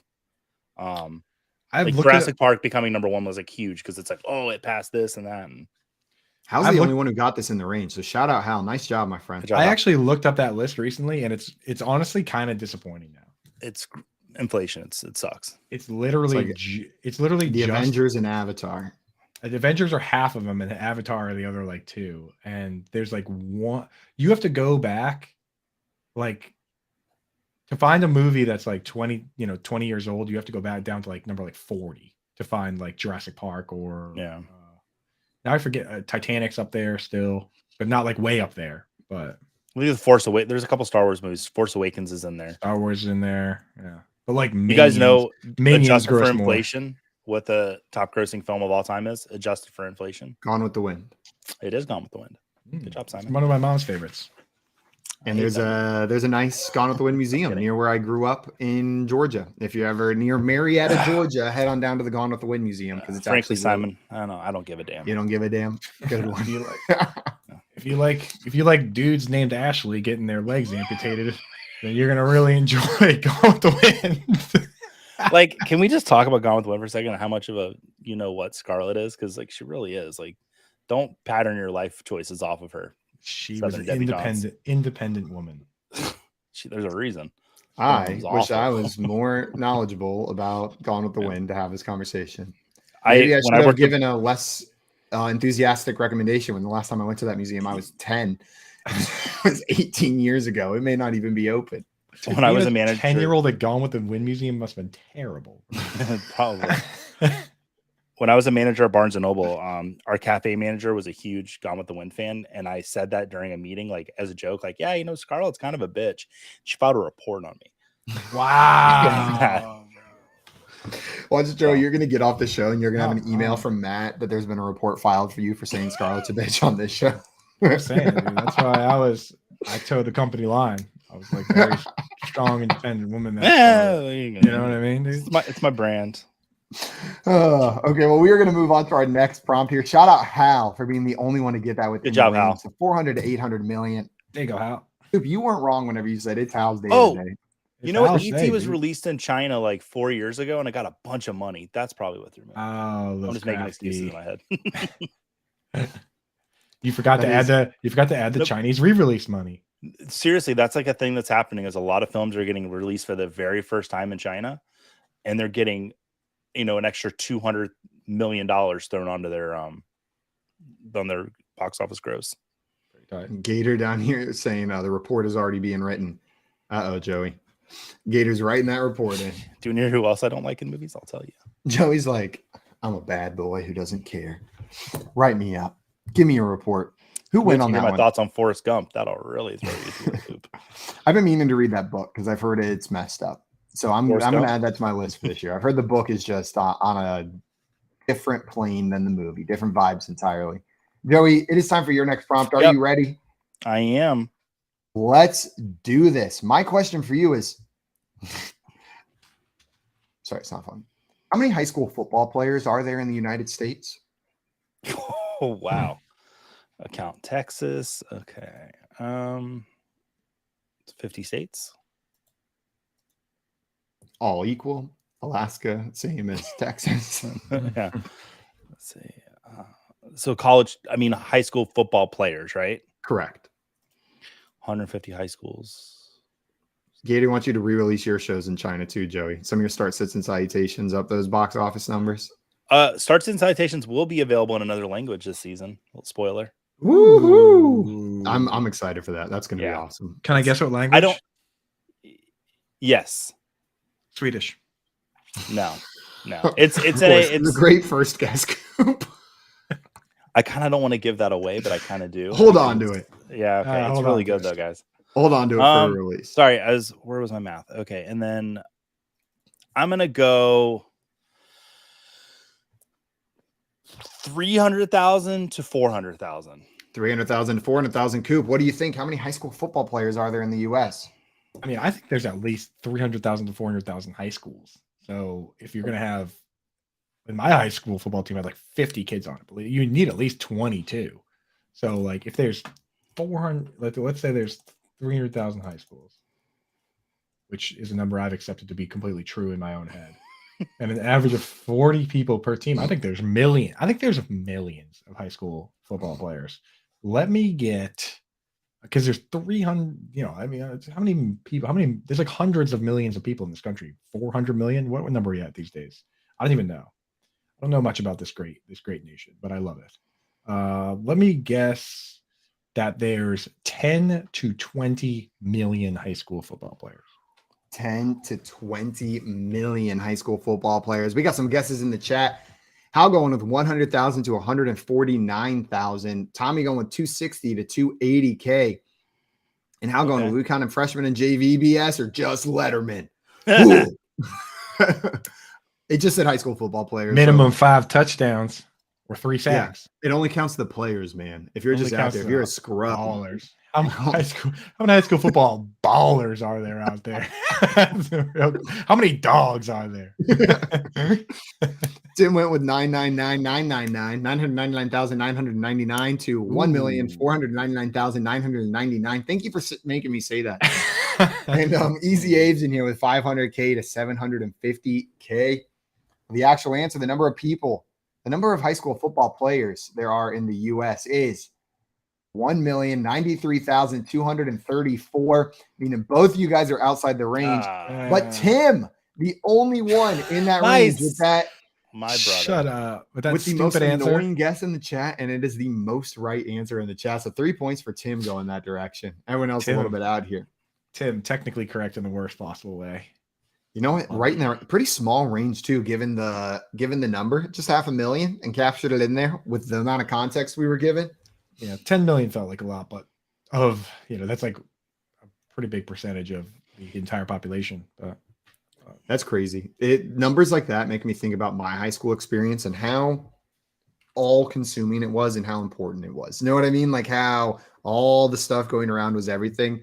But there's hundreds of thousands of those little bubbles that just exist everywhere. It literally didn't matter at all. If there's a million high school football players, then it doesn't matter. And so, like, then they're like 2% of those make it to college, and then 1% of those make it to the NFL. Shout out. Gator said Tim used Google. I don't think if Tim used Google, he would be right more often than he was. There's a lot of people that cheat in this world, including myself. Tim's not one of them. If Tim's using Google and then he's putting in purposely annoying to say correct answers, then he is the worst kind of. He's the worst kind of person. That sounds a bit like Tim. That sounds a bit like Tim. But he is Hal down here worst kind of person. I was only off by 1,000%. It's so close. Well, we got one more prompt. This one going to Coop. Coop, you ready for your last prompt of this game? Show. Joey, it's your last opportunity to tie it up. You can tie it up right here. All right. What I want to know is how many units, so that is physical games and digital downloads, did Super Smash Bros. Sell worldwide? This is all Super Smash Bros. Games. Oh, wow. Oh, man. So that's the problem. It's like, unlike box office, I have no like with box office, at least I know like, oh, this movie did $1 billion, right? I have like a frame of reference. I don't have a frame of reference. I've never looked at the list and looked at the numbers. But it's got to be million. Did you say worldwide? Worldwide. Yeah. So we're talking games, digital and physical. Talking like. I want to know how many iterations are there? 10? I don't know. Something like that. Bunch of smashes, dude. There's many a smash. Let's see. It's got to be tens of millions, if not hundreds. I'm gonna go with. What's it gonna be, Coop? I'm gonna go with 50 million to 75 million. 50 million to 75 million. Joey, what's your guess here? I'm gonna be a jerk. I'm gonna Do go it. 74 million to 120 million. 74 million to 120 million. Sneaking in there right underneath Coop. Tim in the chat with a guess as well, saying 900 million to 1.4 billion. Gator J going Coop downloaded it 50 times. So 50 times 100,000, which is what? That would be 5 million or something like that. 50 million, I think. I don't know. It's been a while since I've done that. It is 5 million, I think. Oh, wait, no, Joey, maybe you're right. I can't. Those zeros are starting to get blurry in my eyes whenever I look at them all next to each other. Well, the actual answer. Oh, Hal also in here with 70 million to 100 million. The actual answer, the number of these games that have been sold is 71.74 million copies. So, Coop, you are going to get points for that. And Joey, so close to being in that range. But, Coop, that's going to give you another 3 points in the victory in this game. Also, Tim, shut your mouth. I was right.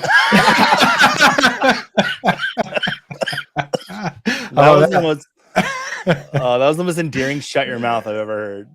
Well, because I liked him. That's why. I was gonna say, just wait till Friday. Tim's gonna show up on Friday. You're gonna eat those words on Friday. He's gonna be waiting for it, and he's gonna be like, "Hey, Coop, shut your mouth." Oh, I'm sure I will. I'll see you on Friday, Angel.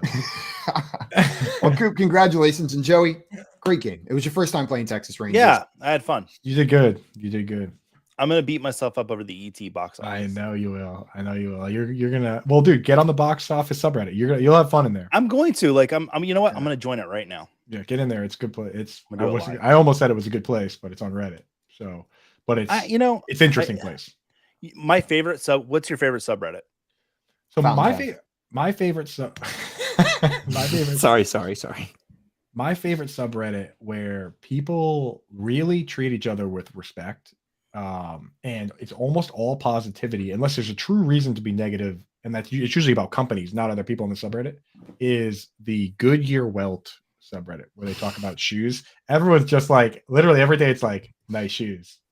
They're like, I love those shoes. And like, but then people are like, this company, they cut corners, they're kind of helping each other out, but like I never see people, you could post the most ridiculous looking shoes and people would be like, you know what?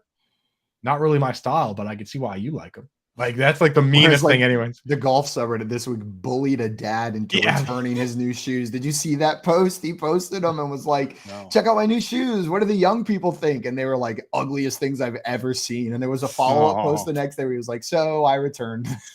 Right. I hate that, dude. That's why it's, and like, bullied them into returning. In the fantasy football subreddit, I love it there, but like, in fantasy football, there's no game unless you disagree. You have to disagree. So there's a lot of argument stuff. Like the Goodyear Welt subreddit is just a lot of people being like, yeah, those boots are sick. I like positivity. It is cool. Yeah. My favorite is Never Broke a Bone. So anyone can join. But if you break a bone, you have to post a picture of the x-ray or your arm broken, and then everyone roasts you. And tells you how awful of a person you are to get out. You should have drank more milk. It is hysterical. But there was one of the people that had cancer, that had bone cancer. I forget what bone cancer is called. Is that? I don't remember. I don't remember. There is bone cancer. The whole subreddit, all they do is ever roast each other, but we all group together. And I think we raised like $750,000 for this guy. For his medical bills and stuff. That's awesome. I love it when it. But yeah, I mean, it's hysterical to go in there and see the stuff people say to them, like some of the rudest stuff. But it truly is like a really sweet community until you break a bone and then we kick you out. That's hilarious. There's one subreddit I wish was more active. Sorry, one last thing. I wish was more active. It's called Not Collecting Stamps. And people pop in and they're just like, got a letter in the mail today. Almost kept the stamp, but then I threw it away. Oh my god. I've been doing that. I've been doing that hobby for 28 years and I didn't even know it. Yeah, you should join, dude. You should join. Somebody What's that go. one? I'm joining that one. What's that one? Yeah, you won't believe what I did today. You won't believe what I did today. I didn't collect any stamps. It's like, Well, guys, while everyone's busy not collecting stamps, we got our friend Alex who's going to be joining the show ever so shortly to talk some trade values with us with his ever so powerful trade value charts. But right now, you're watching the Front Yard Fantasy Morning Show here on Bettor Sports Network. Talk about your picks and your fantasy teams on Bettor Sports Network. The importance of checking out the site that you're playing on. Default rankings of these sites. A lot of times they don't get updated. I know from experience. I used to write default rankings for the NFBKC, the basketball version of the NFBC. I'd write these default rankings in June for the NBA, before the NBA draft, before free agency opened up. And guess what? I was never asked to write an update article or update the default rankings. This happens a lot. Maybe if there's something obvious, it gets updated. Aaron Judge, for some reason, hurts his back. Maybe they make that change. Just maybe. But you don't know that. And that's why it's just so important that you show up to your draft room or you do that pre-draft prep.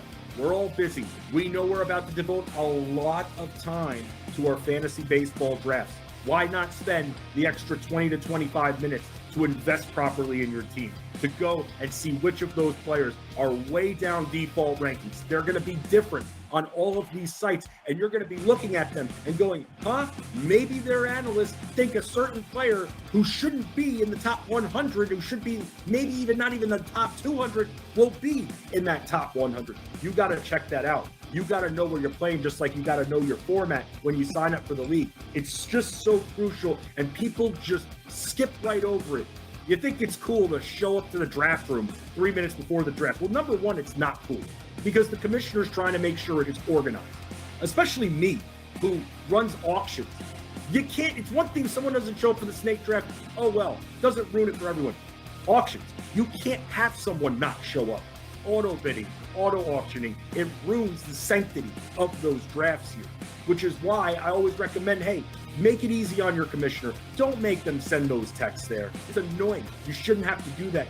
Don't wait till the last minute and get in there about 20, 25 minutes before so you can just look up and down the entire default rankings list so you can make a queue out of that, Ron. And the reason I keep saying this is because people still show up 2-3 minutes before the draft, and that's it. In fact, in one of my auctions, people were asking me where certain players were, and I go, did you search their name? No, I just got in. Well, that's no excuse right there. That's your own fault. I mean, you're organized, so you're a hard person to ask here. You're getting those questions. This is your preschool league, right? People don't know how to search player names. People freak out. They don't think. That's the problem. Because they show up 2 minutes before the draft. That's why. The Playbook with Fensty and Ronis, presented by FantasyAlarm.com. Weekdays at 5 Eastern on Bettor Sports Network.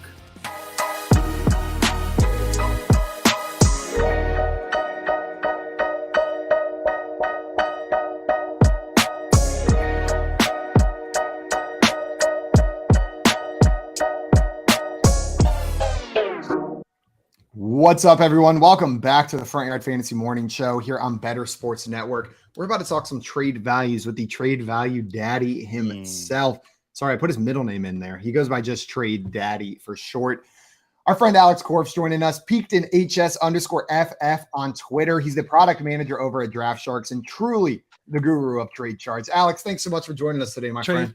Daddy, baby, I got your money. Don't you worry. I said, hey, baby, I got your money. I said, Trade Daddy. Just waiting to see where Joey was going to jump in. He looks like a baritone bass. Where are we going? He does a full like rap breakdown, but producer Keith in our ear said we didn't have time for the full rap today, so we don't want to give part of it without giving the whole thing, right, Joey? Yeah, I've already interrupted Coop enough today, I think, which is like my mission to not do. So I've already failed today. He was going to come in with that rap, but you got to cut him off to get the rap in there. Right, it's fair. How's it going, guys? It's going Good pretty idea, well, buddy. Glad to have you here. It's the there's been a lot of free agency craziness happening around, a lot of draft talk. So these trade values are heavily in flux during this offseason, but it is also heavy dynasty trade season. This is when things really start getting juicy, especially with draft picks. Before we get too far into it, because I got some questions for you whenever it comes to some of these values. You want to give anybody who's watching maybe for the first time a breakdown of how you create these charts, Alex? Sure. So these trade value charts are a little bit different than some other ones you might have seen. A lot of the time people are just using their own consensus ranks and kind of guessing where they think players should be.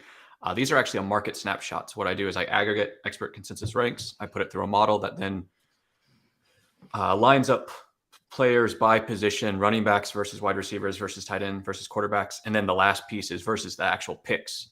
And that pick model kind of calibrates the closer we get to the NFL draft. So let's say week 7 of the actual season, we're looking at rough pictures of the 2023 picks this last year. As we start getting a little bit closer, and then once we actually know draft destinations, we can start breaking them out by the 101, the 102, all of those, because they really are well defined at that point. So you run these about once a month, right? So these were during the off season. During the regular season, you're running them every single week.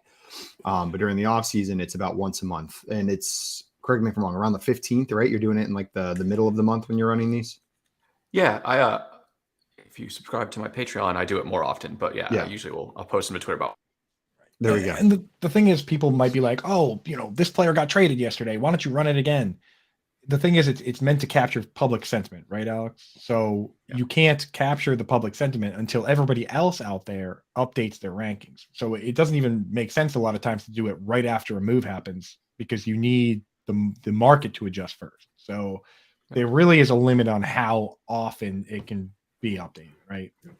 It makes sense. And usually most people overreact a lot of the time. Like, you should be a little more chill. Like you, if you look at dynasty rankings and they bounce around like this, they probably shouldn't unless something's happening. Like really, things should be more gradual. So like, that's kind of part of the reason I don't want to run them more often as well too, is like, don't overreact, chill. Like it's dynasty. We're here for the next 5 years. Like it'll be okay. Makes a ton of sense. And it's a great reminder from Alex. If you enjoy these charts, I posted a link to his website in the chat. If you like what you see there, subscribe to him over on Patreon. Speaked in high school over there. You get early access and you get some more goodies, some more different kinds of charts throughout the season as well. So you're going to have access to everything that he's putting out over there. Now, we had a question from Jay in the chat. Want to know, what does a trade value chart expect Trey Lance to cost in a Superflex league? So I'm curious to see what this March Dynasty chart says in Superflex. But I also think we'll probably see some downward movement for Trey Lance based on the Brock Purdy comments coming up next. So yeah, right now he's right at a mid first. I'm seeing in Superflex, I'm seeing like 105 to 108 is kind of the range that I'm seeing a lot of the time, assuming 12 team, right behind really those, Bijan, and then the first 4 quarterbacks is maybe JSN type. That value is where I'm seeing them. And that was a week ago. I don't know. How much lower would you guys send that for him? That seems a little rich. I would trade that for him right now. And I'm a little bit higher on Trey Lance, but I'm of the opinion that Trey Lance is going to be the starter there. Brock Purdy's a great option that they have in that offense. He's a great backup and he's a great person to push their first round top 3 pick, heavily traded draft capital for quarterback. So I'm willing to make that trade, but it is a little bit rich. What I'm doing though is I'm also willing to wait a week or two and see if maybe his value dips a little bit more and try to get in there.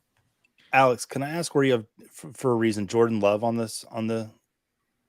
Yeah. So Jordan Love, he has been slow to come back up right now.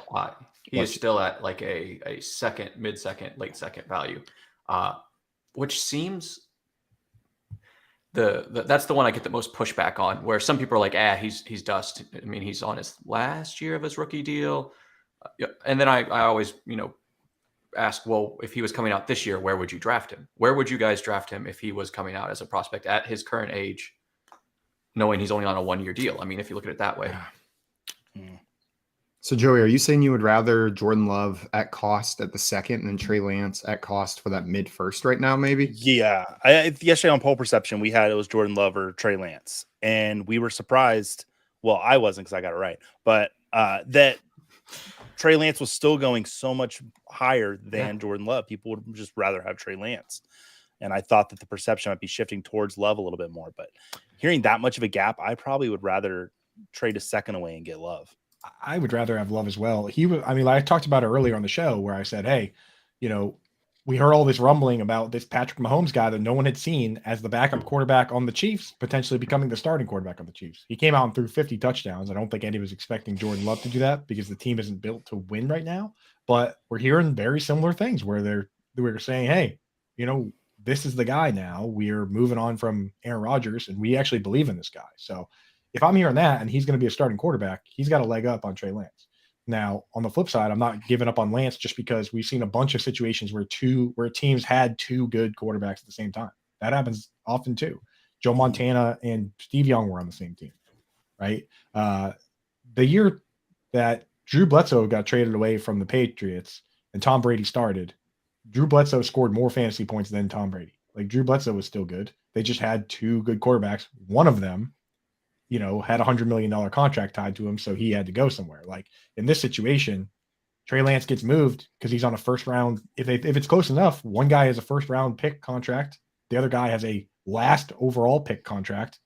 You're saving millions of dollars by going with Purdy over Lance. So for me, I'm still interested, but I'm with you, Joey. I think I like Jordan Love better than Lance. I had a question for you,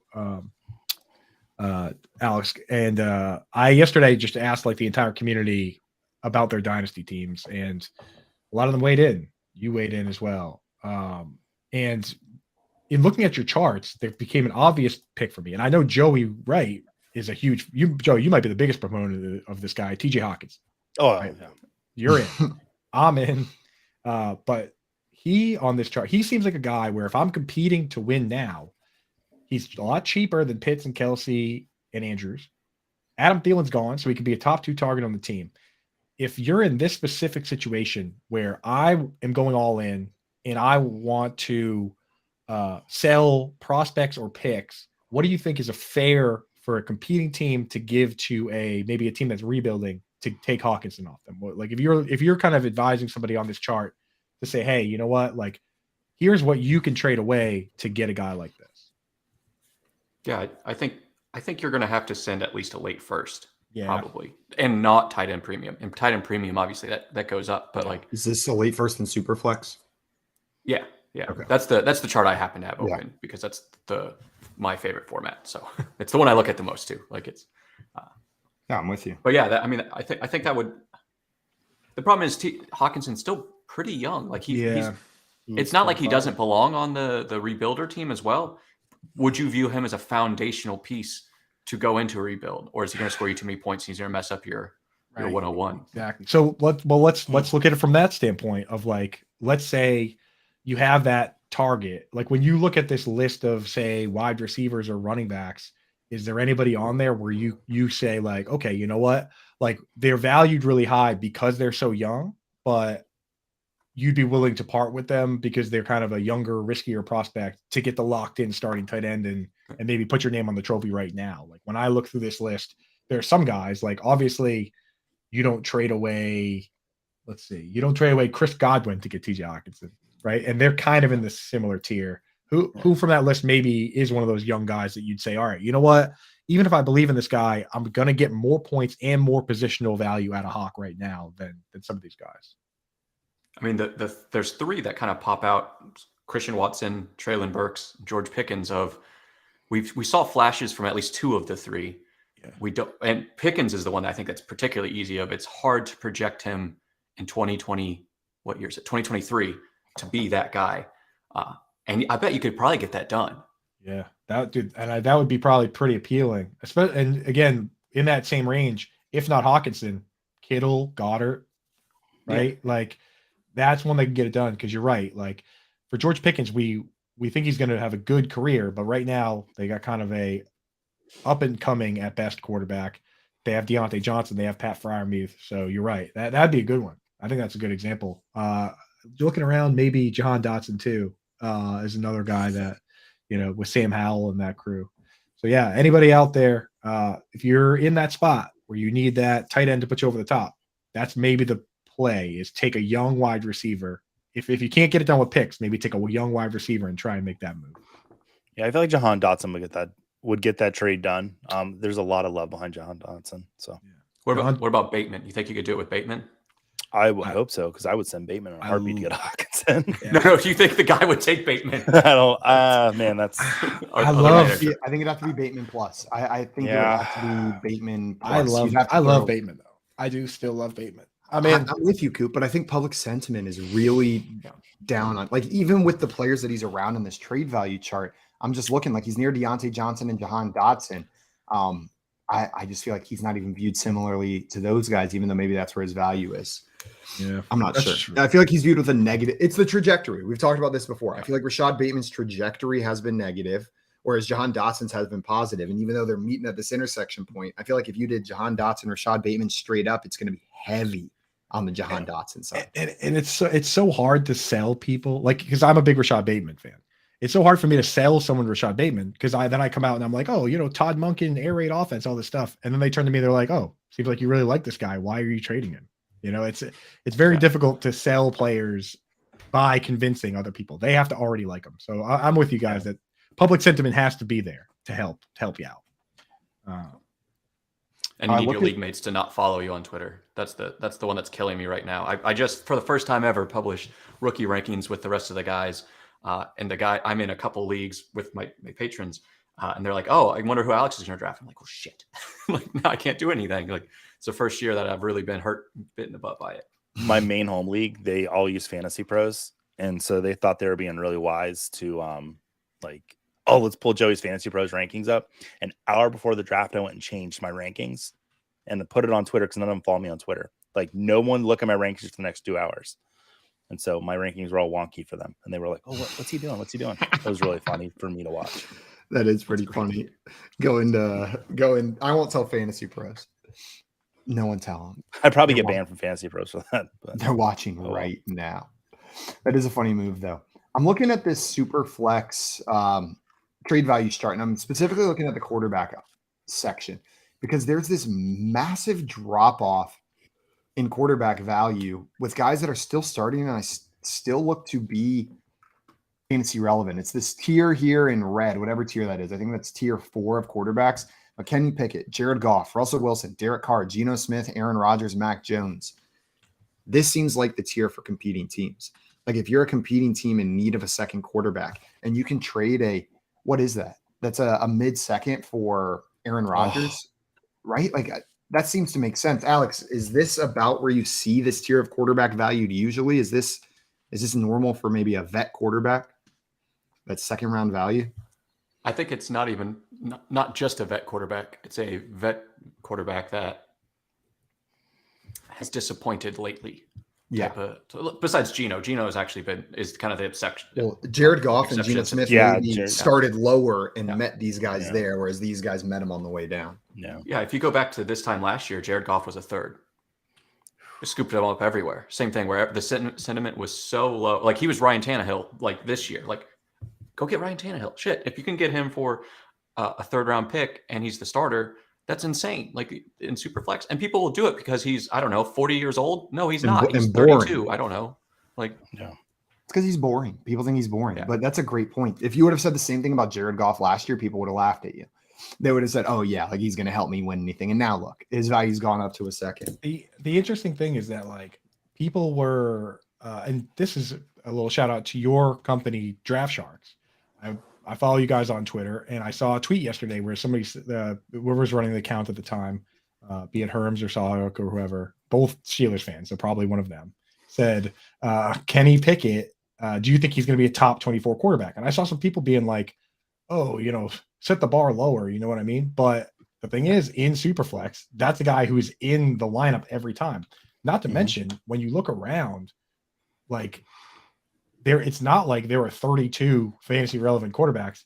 If you look at the guy that was quarterback 24 last year, Jacoby Brissett, he was valuable, and now he's a backup quarterback, right? Andy Dalton was quarterback 22. Like Davis Mills, these guys, like that's in that range. If you go beyond that, some of these guys are just like done. Like Taylor Heineke, like Matt Ryan's going to retire most likely. He was like 27. So like when you talk about quarterback 20, young. I thought Matt Ryan was older.